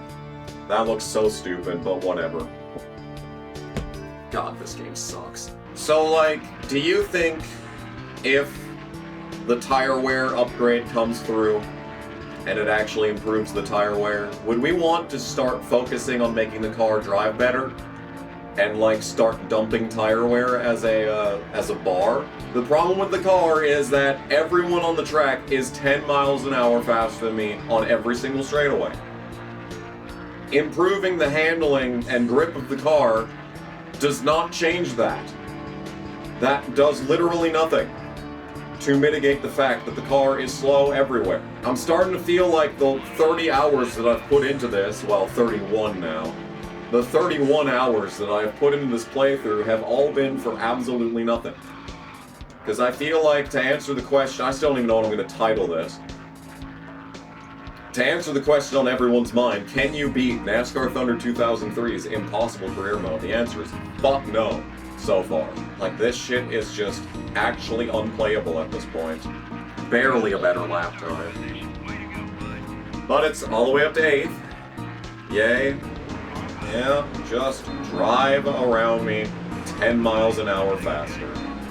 They just look, just watch, just look, just put your eyes on the screen. Just put your eyes on that he's gonna drive off the track to kill me. Yeah, Jared, you fucking goddamn bitch. Yeah, that's what you get. Yeah, Jared, be on fire, you little fucking cunt. Okay. Back to being the slowest car on track. fucking some more. Yeah.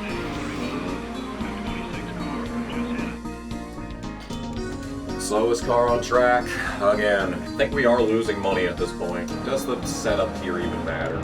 Okay, we're starting 25th, but we will be the slowest car on track. I'm not even gonna fucking give the game the fucking pleasure. Okay, we gained, I think, money in that race, and we are officially the lowest car in points for the 3rd straight season despite 2 wins. So now our engines are equal. So we no longer have this piece of shit 70 whatever the fuck this is. So that's a lot of money right there. Thanks for that. Chassis. Nothing going on here. We're waiting 3 more races for tire wear to come through so we can do something about that. So we will sell this eventually. We might do 3 races on this chassis. I can't find out what the goddamn fucking bullshit ass stupid fucking goddamn schedule is until I put the stupid fucking goddamn engine in the stupid fucking goddamn car. The situation ahead is bleak. So if I did, so we've got 3 ass races, then if I did 1, 2, 3 races to get that, we'd have a new part for bitch fucking Dover.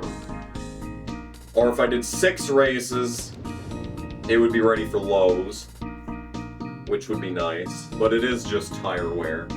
Tire wear is important at Darlington and Richmond and probably New Hampshire when we get to the point where I'm actually able to run full races and not just be the slowest car on track every single event. You know, at some point that's gonna matter. So we'll just use the money from the other engine to repair that. Put the stupid fucking part on the stupid fucking car.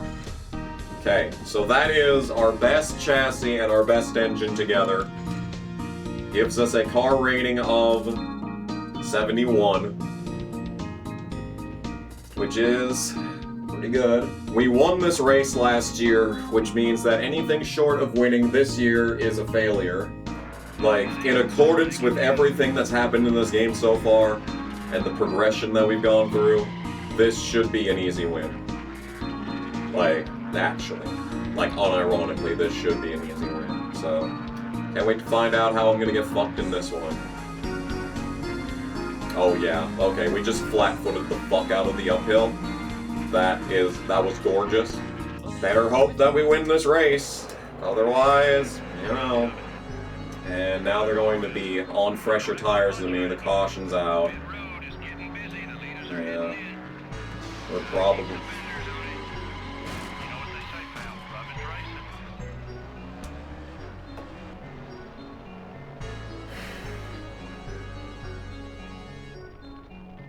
The drivers didn't. Still get all the sponsor money. Jerry fucking mating. I'm glad I saved. I've noticed that my hair is falling out a lot more than usual. Like, I'll run my hand through my hair in the morning, and I will come up with even more hair than usual on my hand. I wonder if that's possibly connected to the events that are transpiring in this game.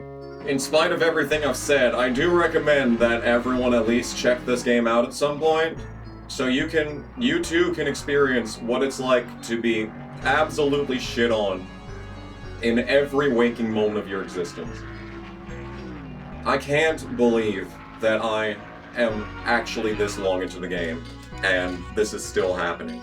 A caution! Oh, I just so happen to be leading this time. I'm going to do the sensible thing, which is not pit.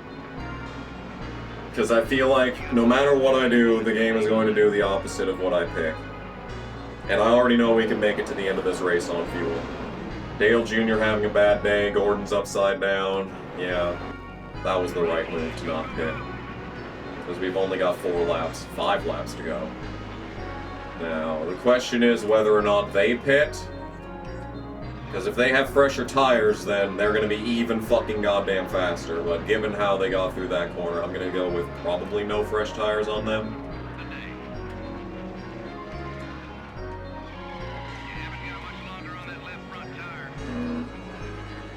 Why not, you know?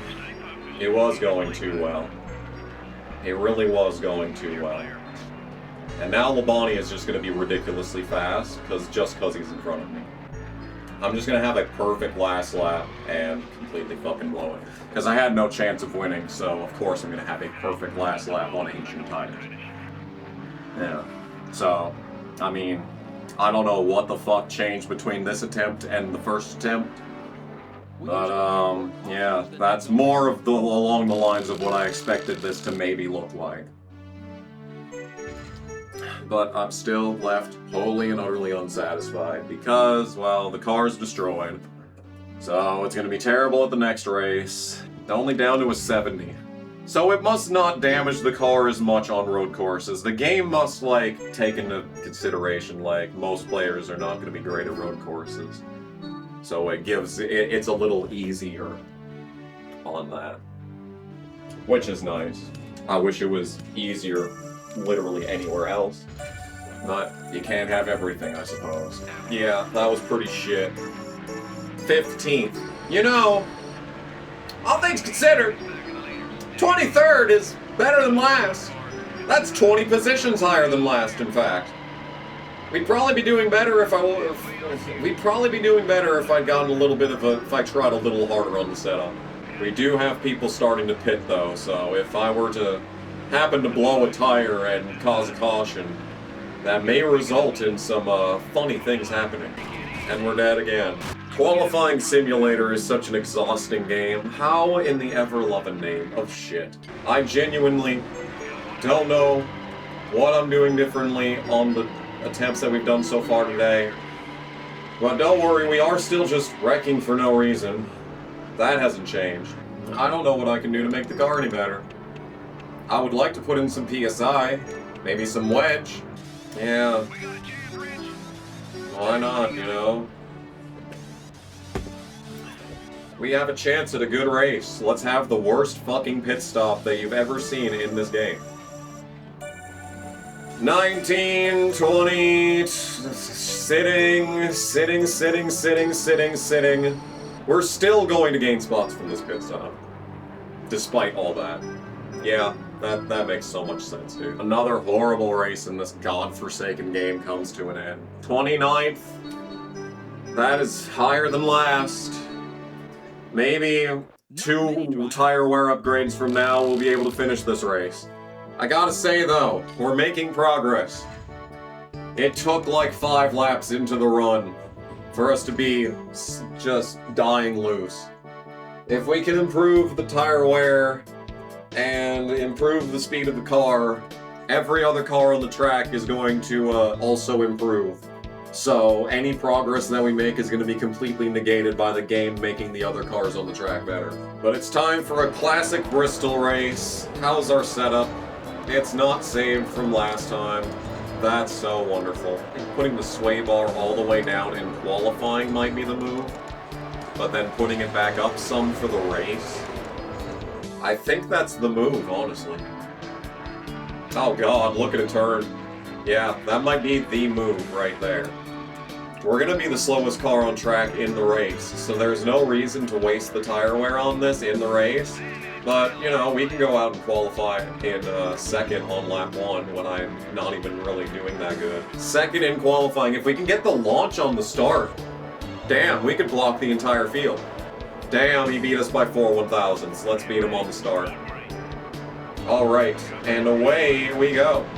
Green flag is out, and we're in the lead of Bristol. Sure, this makes sense. It literally is just qualify first, bro. Just qualify first and block everyone for the entire race, bro. It's not that hard.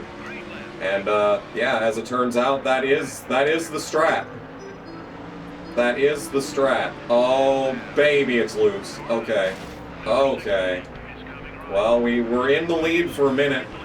I don't know what happened there. That was a interesting AI line through the track for Rusty Wallace to take. And we are no longer in the lead, but we are second. And with the new engine, maybe we could actually make it on fuel. Unless you just leave the bottom wide open and then they'll pass you.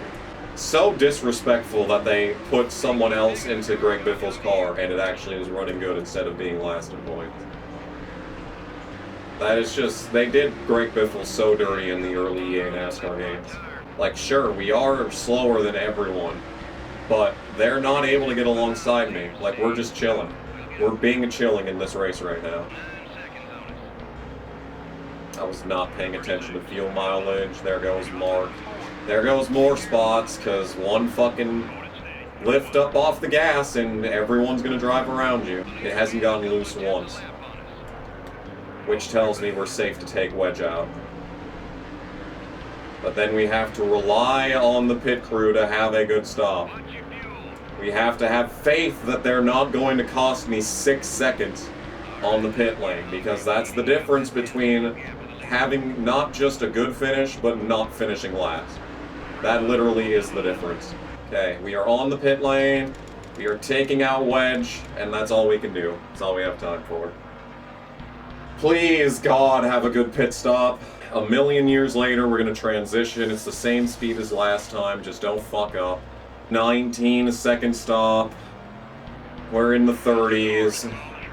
We are in the 30s. And the awfulness of this game continues to know zero bounds, as we lost approximately 20 spots on the pit lane. After running top 10 all race long, we are now 27th. Horrible, horrible, horrible, horrible game. It really is. It really is a good race. That is how fucking, that's the fucking sorry-ass state of affairs that we find ourselves in. This is a good race. Fuel tank almost empty.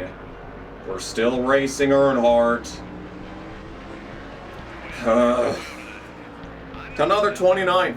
I don't know what happened to them. Terry Labonte 3rd, Elliott Sadler 4th, all that good stuff. And that race leaves us almost a full race ahead of Casey Atwood in points. Earnings check, 1, 2, 3, 4, 5, 6, 7, 8, 9, 10, 11, 12, 13, 14, 15th. 15th in earnings.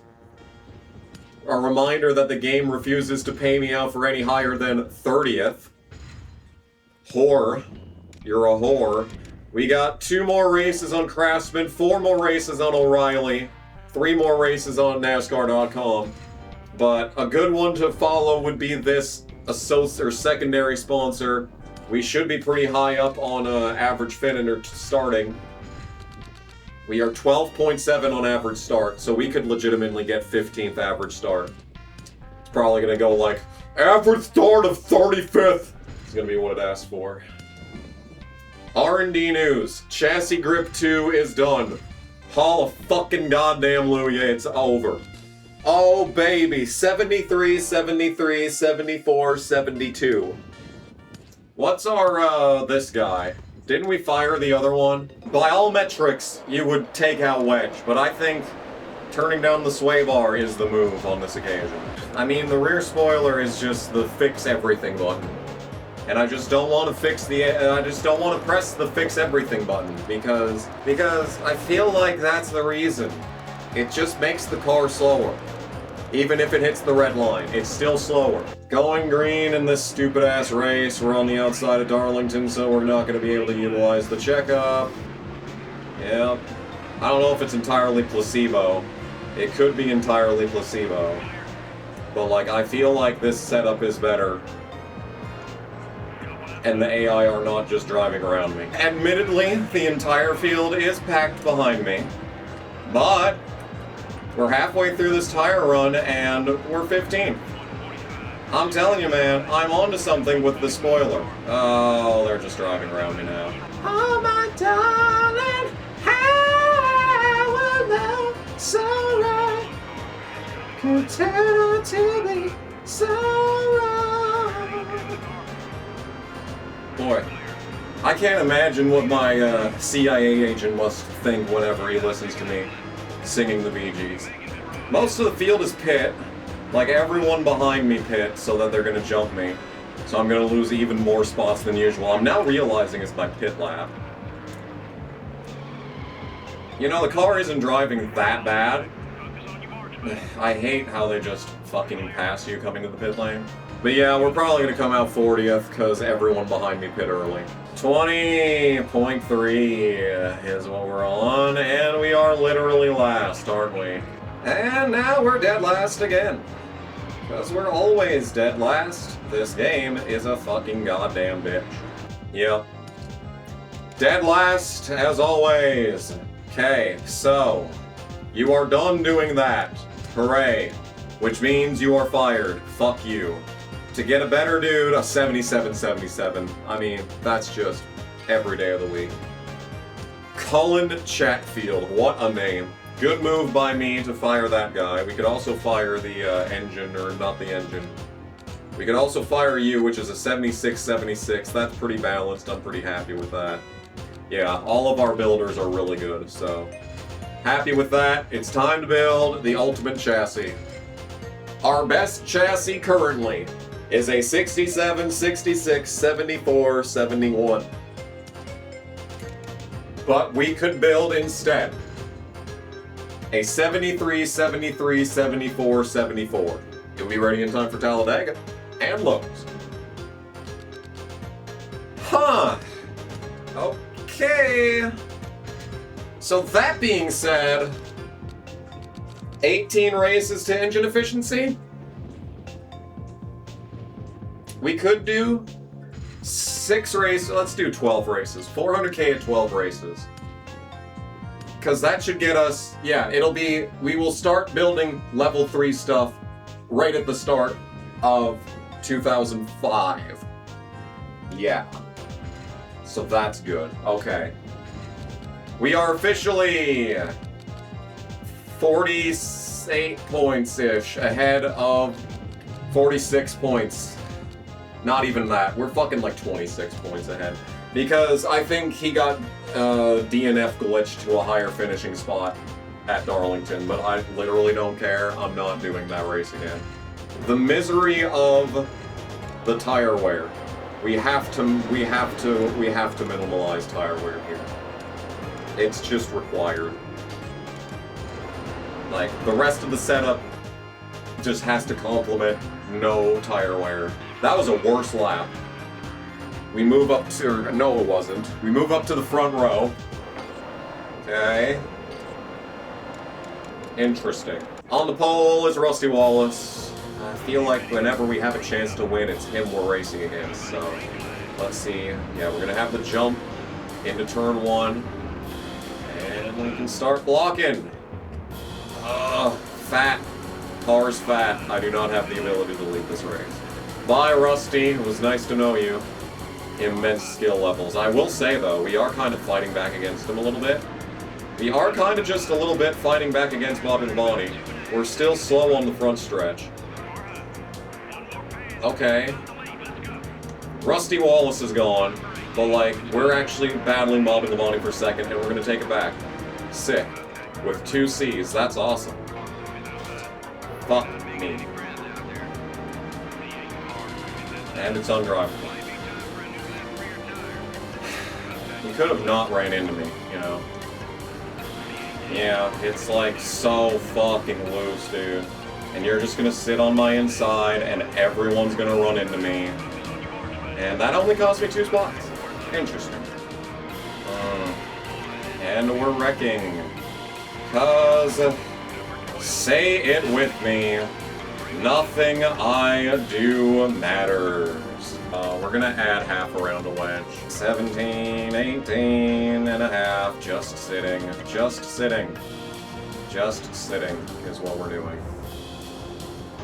And we're 15th with a car that's gonna die on its tires with 10 laps to go in the race. Yeah. Okay, that's a blown engine right there. That's gonna slow up a bunch of people. Gives me a gap out back that will last maybe 5 laps at most. And just like that, we are fighting for a top 10, but the car is just so undrivable on the long run. I'm still projecting a dead last. The second that you hit the red at Michigan or California, it's just immediate explosion. But that's just not happening here. As we rapidly approach 10, you know? I mean, this is still the best race we've ever had at Richmond. Like, that's been a common theme for the last couple of races, is that we're actually, like, kind of not the slowest car on track in a few places. I don't know if that's going to continue. Because as we get more upgrades, obviously the AI continue to get faster themselves. That's why I was hesitant to like fucking get the final level 2 upgrade.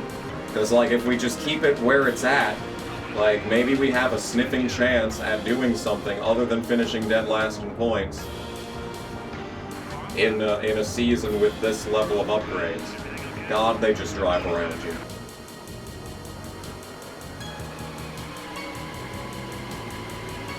And we're wrecking. Can we get to the line before we lose any more spots? No. No, we can't.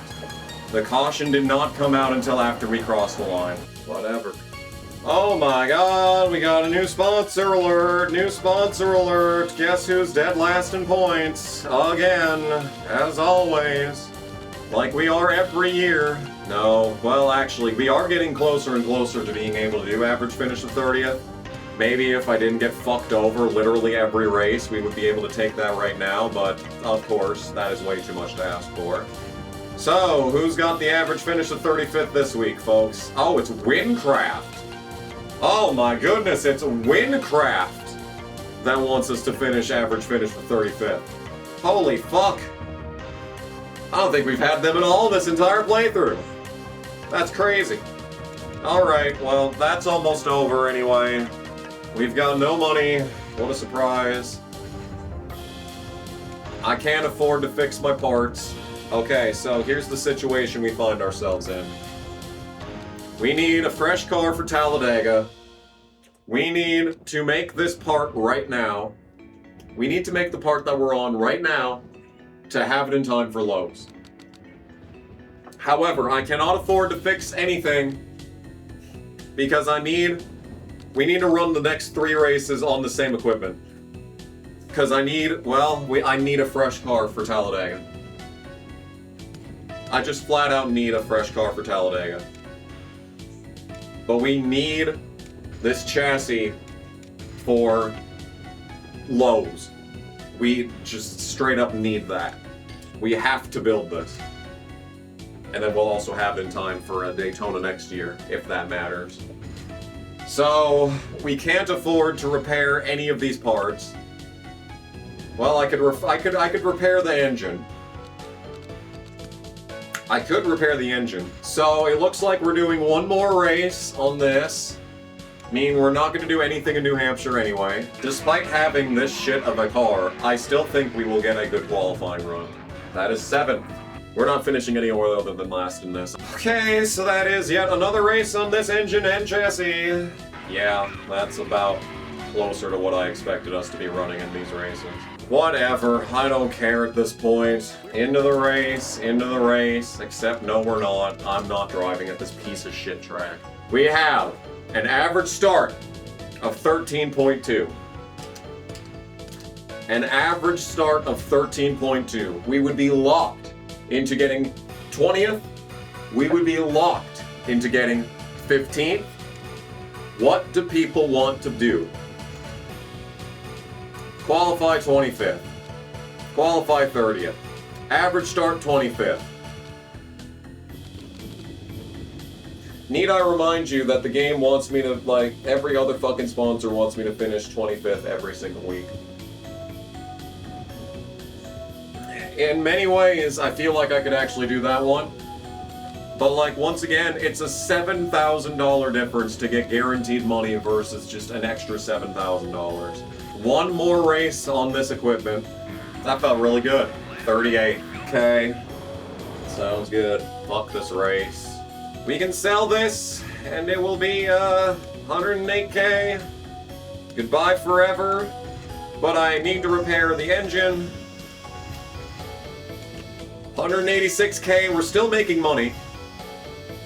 I mean, as long as we're still making money, this process is working. We're still getting better equipment every single fucking goddamn race. So, time to build a race.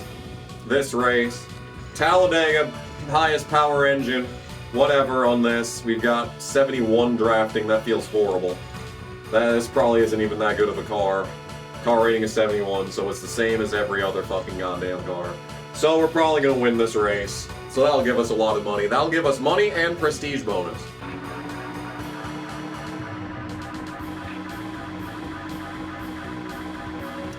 another thrilling plate track qualifying session. 7th. That's how overpowered this car is. And that wasn't even the best lap. Probably because it would go faster in the race. We're starting so high up that I don't think there's any way we lose this race. I wonder if this is ever how it works in real life, where teams will just, you know, dump a bunch of races they know they won't do good in, and just use really shitty equipment while they work on other cars for other races.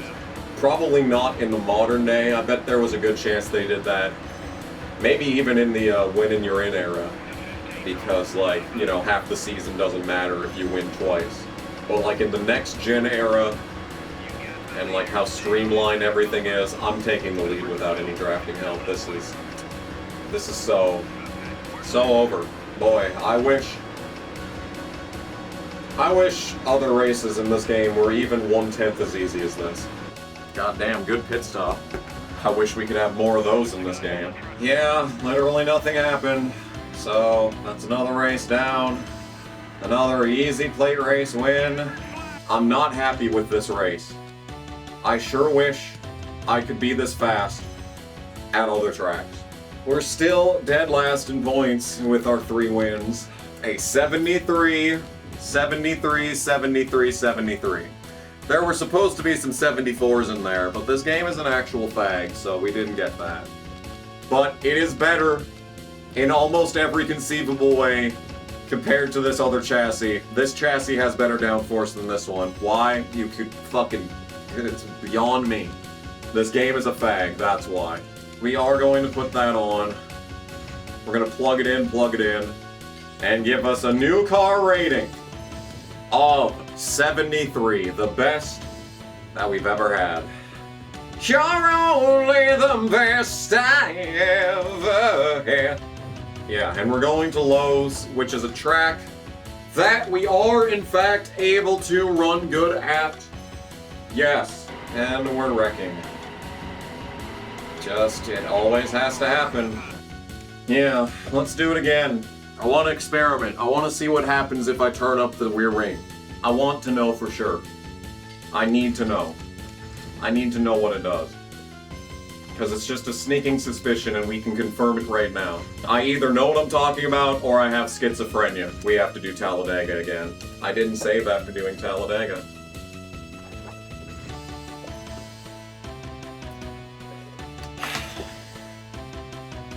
It means we have to qualify again. I think that's literally the exact same lap, but somehow it's 4 spots lower. Yeah.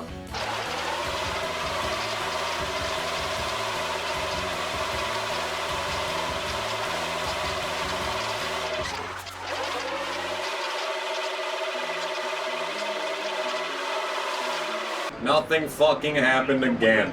Just go to the fucking next goddamn race that I should have been doing in the first place.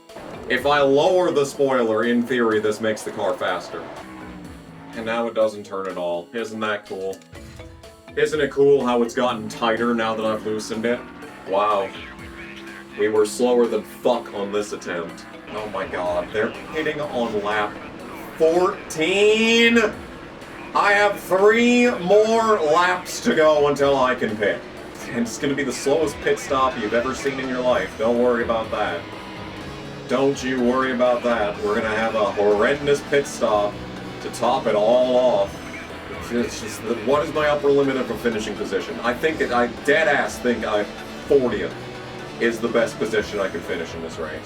10.5 transition. This is somehow one of the better pit stops of the season. Never mind, never mind. 20, 21, 22. 5 seconds longer than the estimated time, and we are 40th. What are the odds? It's exactly what I said was going to happen. It's almost as if nothing ever changes in this godforsaken piece of shit game.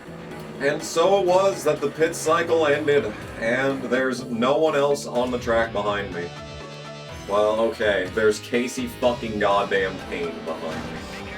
And then pausing the game in the corner causes the car to die, so I actually ran a worse car than I have in every other attempt, and still ran pretty much in the exact same place, and it was a much worse part. A much worse part. And the result was the exact same. Actually, that was the best first half of the race that we had on any attempt. So basically, exactly what I'm saying, exactly what I've been saying this entire playthrough, it's the illusion of free will. No matter what we do, we're just going to be the slowest car on track. No matter how many upgrades we put in the car, we're just going to be the slowest car on the track every single time. Like, I feel like we've proven at this point that nothing that I do matters. Definitively. Fifth place to start for this attempt. I feel like, actually, this gear ratio setup is terrible. We maybe want to extend it, because if we drop to second gear, the car is just a piece of shit and it has no acceleration because it has to shift twice down the fucking straightaways. So, like, if we could prevent that whilst still redlining at the end of every straightaway, that would improve the drivability of the car a lot. Anyway, starting 5th for Martinsville. Now this is, now unlike the last track, this is a track where we could maybe bullshit a good finish. Maybe. This game is still terrible, don't get me wrong. But I think the career mode progression at Martinsville is a lot better in this game than it is in Thunder 04. That being said, this game still fucking sucks. Don't think that I'm going soft over here or anything. No, this game is still terrible. You know, I was thinking about this in bed last night. I was thinking about how I said that I would put this game in the top 10 worst NASCAR games ever made. And I was thinking about how, is NASCAR 06 in that tier? I don't think I ever said that. No matter how much I said I hate that game, I don't think I ever said anything as harsh as that for NASCAR 06. See, they just run into you. And that's how the fuel cell explodes, by the way, is when the AI just fucking murder you for no reason. You have to survive 100 turns where that is a distinct possibility of happening every single one of those turns. But like, what NASCAR games are worse than NASCAR 06? Alright, not hard. NASCAR 08 PS3, Ignition, NASCAR Heat Evolution, that's 3 right there. This, I still think this is worse than 06. So that's 4. I mean, you can just throw like a mediocre PS1 game on there and call it good at that point. I cannot name 5 NASCAR games worse than this. I can't. I simply can't. Jarrett is pissing me off with him running into me for no reason. If it was anyone else, I would let him go by now, but he's pissed me off too much. I'm not letting him go. Yeah, but like, unironically, we're having a great race. Like, if we could just get a little bit more speed in the corners so that we're not getting run over every time, boy, we'd actually be fast in Martinsville. Holy shit, like, look at this. This is, you don't see this in Thunder 04. Even in the Tony Raines playthrough where I had a great car, we still didn't have enough speed to win in Martinsville. Hey, we're at the point where Jeff Green is passing me on the outside, so maybe not a full run of this is like as goated as I thought it would be. Because like, we need more rotation in the corners. I mean, like, look at that. We just drive back around him. We do not have this kind of speed anywhere else in the game. And then we're just going to get run into and passed on every side. But like, the way that we managed to be fast for as long as we did, the fucking right front is red. Are you kidding me? I barely fucking hit anything and the right front is red. Okay. So we gotta repair that. Oh, there it is. And there it is. One bad corner and you lose 4 spots. Yeah, there it is, folks. There it is. Getting ready to blow the car up because I keep fucking hitting shit. Yeah. Oh, we're gonna hit the fucking wall off the turn too, even better. Alright, I guess we're pitting. Estimated pit stop time of 18.8. I estimate 23.7. 19, 20, 20.4. So it was roundabout in the middle of where I estimated it to be, but don't worry. We are still dead fucking last. Oh my fucking god, dude, look at this. What is happening? They're just folding in and out of each other. Like, there's so many people coming out and coming in at the same time. I can't believe they don't make contact. So we were not dead last on the track. This track just has one of the longest pit road-like cycles in the game, I guess. Because we're up to 21st. There are still people coming down the pit lane. Like, the leader is in front of me. I don't know if I'm a lap down or not, or if he just hasn't pit. I have no idea what's going on at this point. I feel like people have pit more than once. Because, like, we're up to 6th. We're getting run over by Jeff Green, who is trying to go for another fucking win in this game, I guess. There's still people rolling on the pit. Like, this is, I don't know what's, ow, my ass, dude. Yeah? Okay, Earnhardt is not for position, but Mark is. That is not my fault. That is not even close to my fault. So that, I don't know how fucking Dale Jr. could be a lap down. But that just goes to show what I think happened is I think some people pit twice. There are still people coming off the pit lane. We are just kind of running to... We are just kind of getting run into by assholes that are knocking us out of the top 10, yeah? Yeah, that is kind of what happened just now. Bobby, can you take the lead, by the way? Please and thank you. I'm pretty sure that is Bobby the Bonnie taking the lead. That would be very nice. Very much appreciated. Now, I will say, since these guys all pit so fucking late, they're going to be way faster than me. I did not expect us to be running in 12th place in this race. If I had the wedge out from the beginning, because, like, the car drives perfectly fine, and if we actually had a good pit stop, I mean, I feel like that probably wouldn't have made a difference just because we're so slow anyway. Like, look at the entire field packed up behind me and the empty space in front of me for evidence of that. But, like, I would really like to finish 12th. We're not going to finish 12th. I would really like to finish 13th. We are going to finish 13th, and that right there is the best non-plate or road course race we've ever had. And the Bobby Labonte wasn't even for position. It was actually Jeff Burton in second, half a track behind Gordon. Okay. Can't even have a fucking happy ending in this race. No. But we got a lot of prestige bonus, which is nice. Okay, and just like that, we've just had our best non-plate or road course race in the entire playthrough. Okay. Could certainly say I was not expecting that. That's very interesting. So that's just opened up so many possibilities. We've just gained 2 races in a season where we can be not dead last. And that was on shitty equipment. That was on shitty equipment too, for that matter. 3 more races on Windcraft, 5 more on the Associate. Maybe they'll give me higher than rank 30th in earnings. Wouldn't that be so cool? Okay, we are currently doing R&D for 5 races. So whatever we do here probably doesn't matter. I don't think overhauling is going to make a difference. No. Overhauling does nothing, so we'll just repair that for 186k. Chassis. We should probably start building one. Well, we're making money right now, so let's just spend it so that we have it in time for next season. I like that idea. We'll also repair this one for, 2 races. Okay, so I just spent a lot of money, and this game sucks. Yeah, Atlanta. Best car we've ever brought to Atlanta. I'm sure we will get the pole and be the slowest car on track.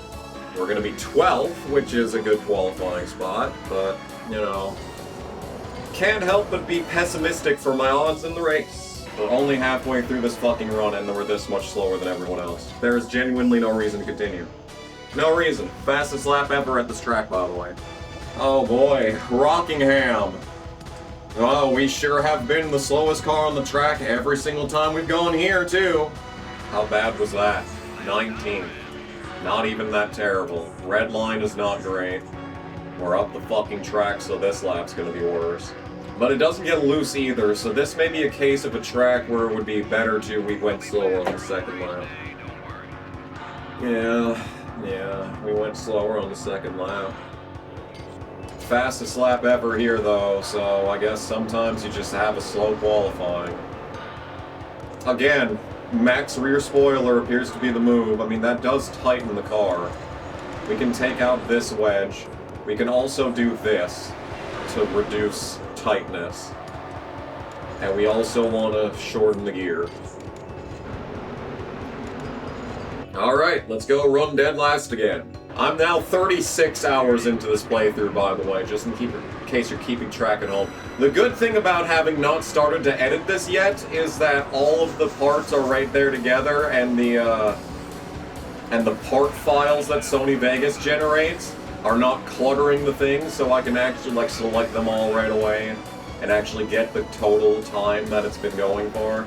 Someone is definitely holding these guys up here. Yeah, there's Robbie, or that might be Todd Bodine. Robbie Gordon is weird in these games. Sometimes he's like really fast, and then he's winning at like road courses, but then other times he's just really slow. I don't know what that's all about. I don't think he was that bad IRL. I mean, I am faster than Johnny. I didn't even need to hit him to pass him there. Okay, we're driving up through the field. Okay. This is what I expected the game to look like by Season 3. Actually, I thought we'd be winning by Season 3, but like, you know. But to have top 15 pace at North Carolina Speedway, otherwise known as The Rock, you know, you'd think we'd just naturally have that at this point, but no, it's been a fucking struggle. But here we are, just driving around Todd Bodine and into the top 10. Holy fucking shit, it's like I'm playing a video game right now and not just sit in front of everyone that's a 10 miles an hour faster than you simulator. I think having that tire wear upgrade is the biggest help at this track. Maybe the downforce too, but like, we are not the slowest car on track. You can tell because the mini-map is not packed up behind us. There's a big gap. People are already pitting, that's because that guy's blown up. But that isn't just because people are getting held up. Like, you can see the gaps in between the green circles on the mini-map. You did not see that at Atlanta. This race, I could actually reasonably see us finishing out. I think a big thing to consider in this race is that we are going to run out of gas. So this is actually a problem. We're only 8 seconds behind the leader, and the fact that we're going to run out of gas a lap early is a major issue, in case you were wondering. Okay, I'm going to take out the wedge just for experimentation's sake. We do not have damage to repair. That's crazy. A terrible transition of 11 seconds, but like, as long as you don't fuck up, it really doesn't matter. An 18.1, the best pit stop we've had in about a month. I'll take it. I will take that. We take those. We take pit stops that are not fucking goddamn horrible. Gonna LePage my way onto the track just so that it doesn't spin out. Yeah, the pit cycle appears to be over, and it appears that we have lost 10 seconds on pit road. How neat is that? And everyone behind me is faster than I am, don't worry. Even though we were just sitting in front of people for the longest time and they really weren't even challenging, now that we're back in these guys, they're way faster than me. But we're running 25th, once again at a track that we've only ever been the slowest car on the track. And it's actually reasonably easy to stay ahead of these guys. So, you know, it's fucking progress. It's fucking progress as we're getting run into some more. I don't want to lose another spot. Fuel tank almost empty, but it's the white, so it doesn't matter. You'll love to see that. One more engine efficiency upgrade, and I feel like we will not need any more. Like, if we could just get that engine efficiency up to like 75, we'll probably never need to worry about that again. Well, congratulations to Sterling Marlin for not winning on a plate track for once. Burton's been on an absolute tear lately. We're gonna get 27th. That is A-okay for me. We're finally running where we should have been in Season 1. So, that's fucking great news. And it's pole on lap 1. That's cool. I need some wedge. I need some tightness. I need a little tightness. Like, where can I get a little tightness? Right there? I don't want to do that. Let's do that. Happy with the gear ratio. Yeah. Okay. Woo. We are here. We are queer. We are playing this race, Phoenix International Raceway, a former sponsor of Rick Ware Racing. And we're on the pole. Now, does this matter? Probably not. We will probably still be the slowest car on track. However, you never know. So let's clear into the lead and see how long it lasts before we're getting swamped.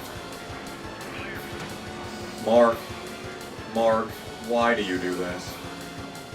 It's the most Mark Martin move you can make. He was so much faster than the AI behind him, and now he's all the way back there.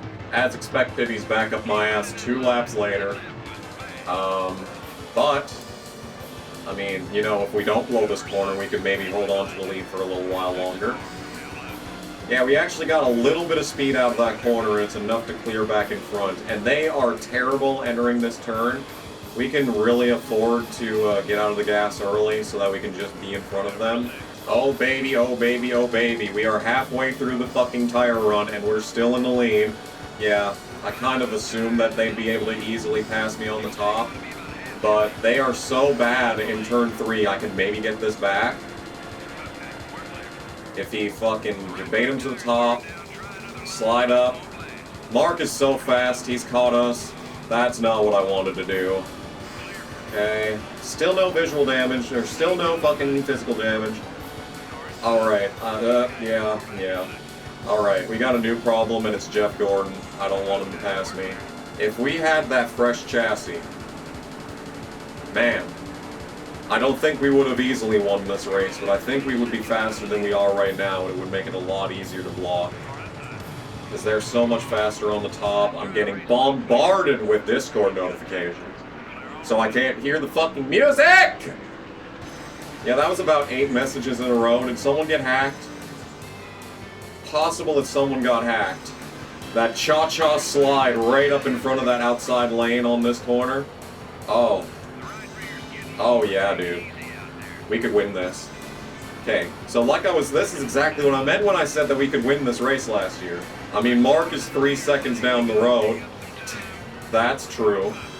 But consider the fact that I'm about to die and lose everything that I worked to maintain this entire race. Yeah, I love losing 7 spots in one corner. It's my favorite thing in the world, actually. The caution is out. Interesting. The second, I think, natural caution of this entire playthrough.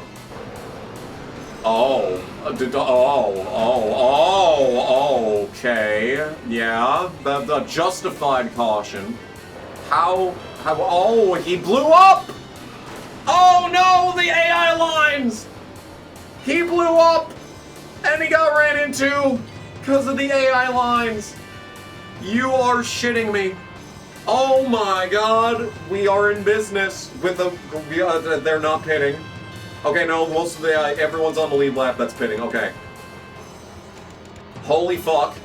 Holy fuck, why do we have 3/10 of damage? I mean, with that wedge, and the fact that this is going to be such a short run, and the fact that it's a caution pit stop, we shouldn't lose as much time. And they're getting held up. We're getting held up. We are stopped on the pit lane. If we are getting so fucking held up on this pit lane. Okay, let's have a good pit stop. Let's have a good pit stop. How about? How does that sound? We are already at the end of this album. Okay, a 10.5 transition is horrendous. Gordon's gone, Earnhardt, someone else. Sitting, we are losing spots on the pit lane today. 9th, so we're literally right where we were before, but there is slow cars in front of the leader. There are lapped cars in front of the leader. Don't know the composition of those lapped cars. We're going to have a great restart. We're still slower than the AI, though. Car drives a lot better with this wedge adjustment, though. Happy with that decision. Okay, oh my god, it's like I'm playing an actual video game. Oh, there it is! Okay, Mark is getting fucked over by this, of course. And we're loose. And we're loose. I was not expecting that with that wedge adjustment. We were very loose just now. And they're still faster than me on the top. Mark absolutely deserves to win this race, and he's not. This game is horrible. It's probably going to be fucking Gordon. It's always Gordon. And they're slamming on the brakes. See? That's a lot of damage on the nose. Probably has slowed the car down. Dale is doing, I don't even know what he's doing. He's going to slow down a lot. We're going to get in there. Gordon is in front of me. He is not the leader. You'll love to see that. Okay. Okay. We're just gonna slide up in front of him. That was a clean pass if I've ever seen one. Okay. I see Mark up there. He's still behind someone. I don't know if he's the leader or not, but we're gonna get passed. We are going to get passed by Harvey, but it's fine. He's gonna be terrible in this corner. We're gonna take advantage of that. I don't even care about Gordon. Just run into him. Okay, we've got John Andretti and Todd Bodine just fucking sitting here. Okay. Oh, we're gonna get to Andretti's inside. I didn't even intend to do that. But it's gonna work out for us. We're up to second. P2. P2. Yeah. It's like I'm playing an actual video game. I know I've said that more than once. But like, it's just such a... yeah.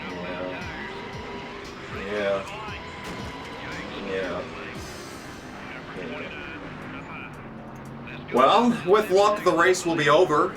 It says lap 31 of 31. The race is over. Thank fucking God it's over. Alright, well, like I said, if we had a fresh car for this race, it would have been better. Okay, new best lap for this track. Big prestige bonus. And our first top 10, not on a plate track or road course, I'm pretty sure. By the time we come back here again next year, we might actually be in a position to win this. Okay, well, following that race, we've got a new primary sponsor to get. Yeah. Alright, so as it turns out, it was a waste of money to repair this. So yeah, we probably don't even get our money back for that. I didn't know. I'll be honest, that's on me. 2 races until engine efficiency. We need a new driver sponsor and a new primary. So, considering how these races have gone so far, next year we'll have new pit crew members. We'll refresh their happiness levels. They should be better at their jobs as a result. And we should more reliably be able to have good pit stops. As it stands right now, holy fucking shit, we are not dead last in points. If we beat Casey Atwood at Homestead on our destroyed car, we will not finish dead last in points. As far as our averages, 31.7. Do you think we could get average finish of 30th? If we get average finish of 30th, we have to lock it in for 18 races. So the entire first half of 2005, we're going to be locked. We're going to be locked at that average finish. We would need to not finish last every fucking race. Windcraft would offer average finish of 30th. Nikon offers 25th. That's just not possible. Average finish in 35th is $17,000 less than average finish of 30th. Honestly, I kind of want to do the next race without a primary and just refresh for next season. If we could get average finish of 30th, we can do any average start that would offer. And then maybe we'd get like rank 30th in earnings. We could fucking do that. Okay, that being said, driver sponsor, 11,000 on Windcraft. We could get Richmond back for 10K. In many ways, I think fuck it. Let's re-roll for next week. So we can't do anything here. This is building. Yeah. I mean, I really don't want to do this race, but if we finish ahead of Casey Atwood, we will not finish dead last in points. For the first time this entire playthrough. Boy, this car has potential. Homestead I've never fucking tried at this track yet because the season's been over every single time we've gone here so far. But, you know, maybe this track isn't as bad as I thought it would be, just like Martinsville. You know, just like Dover was. kind of ish for the first half of the run, you know? 35.7, that might be a pole. I doubt it. 8th. P8 with no sponsor on the hood. No one expecting me to finish anywhere. They're only expecting me to qualify. I love that. That makes me feel, that gives me that bubbly feeling inside. Every time I see your bubbly face. Alright. Well, I guess we'll see how this race goes. I seem to recall the last time we were here, we were indeed the slowest car on track. So I doubt that's changed. But you never know. Yeah, unironically, this race is going pretty well until the second I open my fucking mouth, of course. It's frustrating how I've dumped this race every single season, and yet here we are, like, with a piece of shit car. If it would rotate, we would be in business, but it's so tight. Look at how tight it is. Very curious to see this with zero wedge. And they just, don't worry, they will just run into you. You know, just fucking power on in, because nothing you do matters. It's not enough to be the slowest car on track, no. You're gonna get fucking ran into from left field by 39. Oh, thank fucking God for that. Okay, we're going a lap down, which means the suffering will end a lap early. Fucking the first good news of the day so far. It doesn't fucking turn. We need to take out all the tightness in this car. We need to lower the tightness meter as far as possible. We're getting passed by a fake dude as the white fucking flag comes out. And this is it. This is the battle right here to determine dead last in points. This is just like that one fucking race, I think it was 2019, where like Gaunt and Rick Ware were trying to battle to not be the lowest in a charter. And it was literally just a battle for fucking dead last. Well, that's what we're doing today. Casey Atwood, he put up a great fight all year long as we get run into by Gordon. He's gonna get to my inside. We're gonna clear him back. No! It's gonna be a fucking drag race to the line! No, we're gonna do it! We're gonna beat Casey Atwood definitively at Homestead. And we are not, for the first time in 3 seasons, we are not going to finish last in points. It's a fucking miracle. We got $202 in happiness bonus. Jarrett fucking wins it. Oh my God, I didn't even take a look at the points battle all season long. I have no idea what's going on there. I have no idea who the champion is. It's a total mystery. Oh my God, it's over. Okay.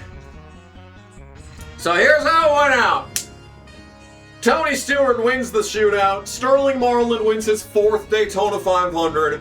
Then it was Mark, Jarrett, Gordon, Kurt Busch at Darlington. Atwood got the win at the Food City 500, so it wasn't like a non-existent battle for dead last in points. He put up a great finish, and that allowed him to stick with me for the whole season. Mark at Texas, Jimmy Spencer at Martinsville, Rick Ware at Talladega, Bill Elliott at California, Kay Patterson at Richmond, Earnhardt at the All-Star race, Jeff Burton won the Coke 600. Stewart, Jarrett, Ward, Wyatt Button won at Michigan. Mark at Infineon, Rick Ware at Daytona. Scott Wimmer, his first win for Roush Racing came at Chicagoland. Sterling Marlin at New Hampshire. Casey Kane won at Pocono. I believe his first career win. Jeff Purvis kissed the bricks at Indianapolis. Bobby Labonte won at Watkins Glen. What? Mark at Michigan. Jarrett at Sharpie 500. Casey Kane wins the Southern 500! What a fucking year! Then it was Gordon at Richmond. Burton at New Hampshire. Burton had a great season. Another fucking win for Jarrett at Dover. Jimmy Johnson won at Kansas. Rick Ware at Talladega. Jimmy Spencer again gets the win at Lowe's. Gordon at Martinsville. Ken Schrader for MB2 wins at Atlanta. Sterling Marlin at The Rock. Mark won at Phoenix, and Dale Jarrett won at Homestead. I mean, it could be Dale Jarrett. Maybe Dale Jarrett. Well, the one thing that I do know is that we are going to finish 14 points ahead of Casey Atwood, and we are going to take our highest finish in standings in the history of the playthrough. With 4 poles, 3 wins, 4 top 5s, 7 top 10s. That is almost 1/5 of the year. Wow. With top 10s, that's amazing. A 12.9 average start, a 31.9 average finish. 2,546 points is like a race and a half higher than last season. 38th in points, 4 positions higher than last season, almost $3 million in earnings. But who did it? Who done it? Your 2004 NASCAR Winston Cup Series champion, Mark goes back to back. He didn't even need my help this time. Yo! He had a better season with wins. Less top 5s, but more top 10s. He was just a top 10 machine. Average started the same as last year. Better average finish. Oh my goodness gracious, that is absolutely blessed. 45-year-old Mark Martin wins back-to-back championships in 2003 and 2004. I couldn't even script it better than that. Get fucked, Gordon. Get fucked. Another second in points for his bitch ass. Yeah, see how you like it. Goodness goddamn gracious. Jarrett third. He didn't even have that great of a season overall. 13.8 average finish. 7 top 10s less than Mark. Then it was Earnhardt Marlin in 5th with his 3 wins. Holy shit. Bert in 6th. After winning no races last year, he gets 10 top 5s. Up 3 spots in standings, up 10 from the 2002. What a year for Bert. He beat Stewart in points. Wow, he's only gotten worse. He's only regressed. Stewart's a 0-time champion so far. Newman got no wins. Bobby Labonte got a win. 20 career wins for him. 100 top 5s in his career. Rudd, 10th, no wins. Rusty Wallace, no wins. His first season with no wins since... Wow, holy shit, since 1985! His first season with 0 wins. That's what a fucking career he's had. God damn. Jeff Purvis, his first career win at the Brickyard. Wow. For fucking, whatever the fuck team this is, Tri-State Racing or whatever, finishes 14th in points. Bill Elliott gets a win, 43. Kurt Busch, that was his first career win for Kurt Busch. I don't know what happened to his fucking ass. Harvick did nothing, haha. Ward Burton, his first win since 2001. Scott Wimmer got his first career win. He did worse this season than last year, I feel like, though. Schrader got a win. Not much else to say about him. Jeff Green did not win this season, sad. McMurray, okay, but now we get down to this section. Who could retire? McMurray is in the retirement zone. Bodine, Nadu, Casey Kane, despite 2 wins, is in the retirement zone. If he would take over for an actual driver, maybe he wouldn't be so bad. Andretti's in the retirement zone, and so is Atwood. Anthony, remember yesterday, walking hand in hand, love letters in the sand, and remember you to the same place nights, through every endless day. I wanna hear you say, I remember you. Oh, probably not gonna put that in the video. Okay, so Jimmy fucking Spencer gets the most poles. 6 poles. I don't know why he's so fucking good at qualifying. Because 12 of these poles have come during the playthrough. He only got 1 in 2002. I don't know what's going on there. We get the second most, tied with 3. Tied 3 all there. Mark and Jarrett tie for the most wins. Mark and Gordon tie for the most top 5s. Mark stands alone by far with the most top 10s. He was a top 10 machine. Full-time driver with the best average start is Mark, not Rick Ware. Best average finish for full-time drivers is Mark by half a position. Dave fucking Alpern, your fucking 2003 Rookie of the Year, gets a 3rd place finish. Fastest top speed is 258.72 miles an hour by Bobby Hamilton. Slowest speed is 150 by Bernie Sanders. My fastest speed for Rick Ware is, as we get past all the fake dudes, 204.32. And the most laps completed is Gordon at 1081. Mark must have died in a short track because he's down at 1065. 662. Wow. And your awards. Rookie of the Year is M. Brown. Mike fucking Brown. Goodness gracious. Hands up, don't shoot. Mike Brown with his 1 win in 2003. Gets your Rookie of the Year this season. Oh, that's the fucking 109 car. I hate that fucking guy. I hate that guy. He's been a pain in my ass all season. NASCAR not hesitating to give Jeff Gordon money. Ford wins the manufacturer championship, no doubt, off the back of Rick Ware and Mark Martin. And your most laps led on the season is 157 by Dale Jarrett. Rick Ware with 53. Wow. Mark with only 120. And yeah, I guess that's the end of 2005. So basically, we were not dead last in points for the first time ever. And now it's time to start re-rolling retirements. I'm literally unemployed. I can do this I could do this all day. All day I can do this. No! This is probably the one we're gonna have to go with. Losing Kane sucks, but I guess he just does not want to be in the series despite 2 wins. I want to keep Atwood because that's just 1 car on the track I know I can beat every week. Losing Andretti is a shame. Rest in peace, he did not win a single race this playthrough. And he only got worse as the game went on. McMurray to the 43 is interesting. I re-rolled through that like 30 times. Nadu didn't show up once. Other old guys like Bill Elliott, none of them showed up ever at any point. It was just the same shit over and over, so... yeah. I guess that does it for that, so... we are still waiting for better options on this.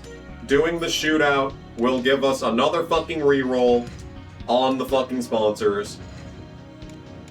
That being said, though, we should actually put effort into the opener shootout this year, because we can put a fresh thing there. Oh, that's right, we need to fucking hire people!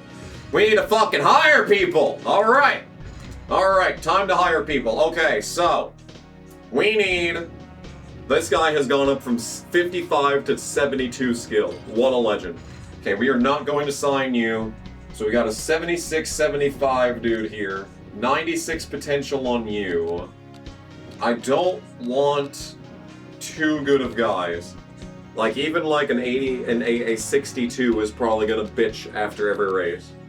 They're only $1,000 more than the guy that's much worse. A 63, 61, potential 83. This guy is better, but he's also 63 overall. I think 62 overall is a pretty safe place to sit. So we'll get you there. The pit crew isn't as big of an issue. You're probably... JD Vance. He's 31 years old, 95 potential, 65, 65. You're definitely the best on the list. But you're probably gonna bitch for the majority of the season. Not very good options for this one. 76 overall is the best you can, or potential is the best you can do. We could get this guy, but he's gonna be bitching the entire season. But he's gonna be a hindrance at the start of the season when we need him most. So let's just get you for now. Wayne Duke is not coming back. We got 84, 63 overall. I'll get J Duke instead. Alright, crew chief. Literally, who cares? Cheapest guy we can have. Yeah, there we go. Boom. Alright, engine builder. Okay, so you are a 83-81, or we could not hire you and get a worse guy. Okay, we definitely want to re-sign Steve Steptoe. He's been on the team for a long time. 80-80 for chassis. You are the best option. 81-78. 78 is pretty low, but you're still the best guy. Alright, so all of our builders have improved. Our payroll is now $126,000 a race. That sucks. We've got one more race till engine efficiency. So that leaves us in this current situation. So, our best engine is a 7468. If we were to overhaul this engine, it would be a 7570 for $500,000. Or we could build a new one and we would have a 7672, which would be a vast improvement, but we'll wait to do that for one more race so we can have this new upgrade come through. Chassis. So right now, our best chassis is a 73-333. Every 3s across the board. We could overhaul this piece of shit. We could overhaul this piece of shit for a 4443. In its current state, it is a 3333. Or we could build one, and it would get us a 5564. Almost $1 million, $3/4 of $1 million. You know what? Unironically, overhauling is probably the most efficient. Only a $500,000 for that, and it gets it right up there. Yeah, I'm actually happy with overhauling it for a $500,000. 2 races to get that at a $500,000, or we could build it at a $500,000 for 6 races. I'm happy to overhaul, at least until we get another upgrade come through. So that's $500,000. Engine overhaul once again, not really that great, so we'll just repair for now. Hopefully it's cheap. Nope, it's still expensive. Okay, we don't have any money to start a new upgrade. So we slap on the parts, the same parts that we've been using. And it's gonna be a 73 overall car, yeah. But it is Daytona next. So, yeah. So I guess that's gonna do it for this episode of NASCAR Thunder 2003. It's only taken 3 episodes, but we are now no longer dead last in points, at least last year. We still have Atwood this year, so maybe we can go up against him one more time. But in any case, thank you all so much for watching, and I'll let other me do the outro. And that's gonna do it for today's episode of NASCAR Thunder 2003's Impossible Career Mode. And can you believe it? We have finally, it's only taken 3 years, but we are not the lowest finishing driver in points. This is truly an accomplishment. When you really think about it, it does seem like this playthrough has just been an extremely slow version of a Thunder 04 playthrough. And that is where you are very wrong. Things are going to be taking an extremely interesting turn following this season. As we begin season number 4 of NASCAR Thunder 2003, if you think you know what's coming, you don't. Unless you've played the game before, maybe you do. But if you are going into this expecting it to look a lot like Thunder 04, that was the first mistake that I made when starting this playthrough. So you're going to want to stick around. But if you are interested and if you want to know what happens next, right now, instead of waiting for 2 weeks, there is an option. You can become a Kamikaze Games Mega Appreciator by clicking the blue join button underneath of this video. If you do that for only $6.99 per month, you will have access to future uploads before they are made public. Not only that, but you will also have the ability to have your name scrolling across the screen like this one right here, right now. Right here, right now, just like Stained. I think Michelle Branch also has a song called Right Here, Right Now. I feel like there's a lot of bands that have songs called Right Here, Right Now. And if you would like to perform the song joining the Kamikaze Games membership, you can press the blue button underneath. But if you don't think that $6.99 is giving you enough value, well, there is also the option of the standard KG Appreciator for only $2.99 per month. You can have your name listed in the bottom of every single Kamikaze Games upload for the next month, and you will also have access to emotes, and you will have that little cute little badge next to your name in the comments section, and emotes in the comment section. I mean, it's just fun. It's fun. No one has fun these days. I know I'm not having any fun playing this fucking goddamn game. What? Don't you want to have some fun? I don't know, man. I don't know. What do you want me to say at this point? It's just like in NASCAR 06. Like in this series and in NASCAR 06, I had to come up with an outro for every single episode. And it's like, what do you want me to say? What do you want? What is left at this point for me to say, especially for this game that you are watching right now? Yeah, I feel like there's not a whole lot that I can say at this point that hasn't already been said. I don't know, dude. I'm sorry. This is a lot. There's a lot to deal with. This is a very stressful time. There's a very stressful time in my life, the fact that I have to play this game. Not gonna lie, dude. Anyway, I think that's it. I'm pretty sure the names have scrolled across at this point, so I can stop talking. But it's like, the hardest thing about NASCAR 06 and Thunder 2003 are ending the episodes. It's like, I don't know what to say.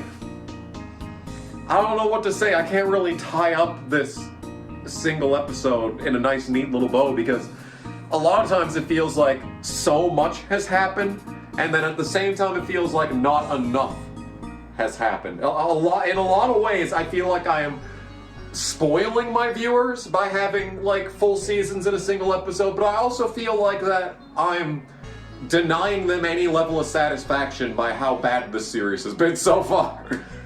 So, while we ponder this philosophical shit, you should ponder clicking the subscribe button and the join button and the like button and the share button and the comment button. And you can also click on the logo of the channel, and that'll probably be a good thing. I really don't understand how YouTube works anymore. Apparently they're getting rid of, like, they're changing the way the views are counted again.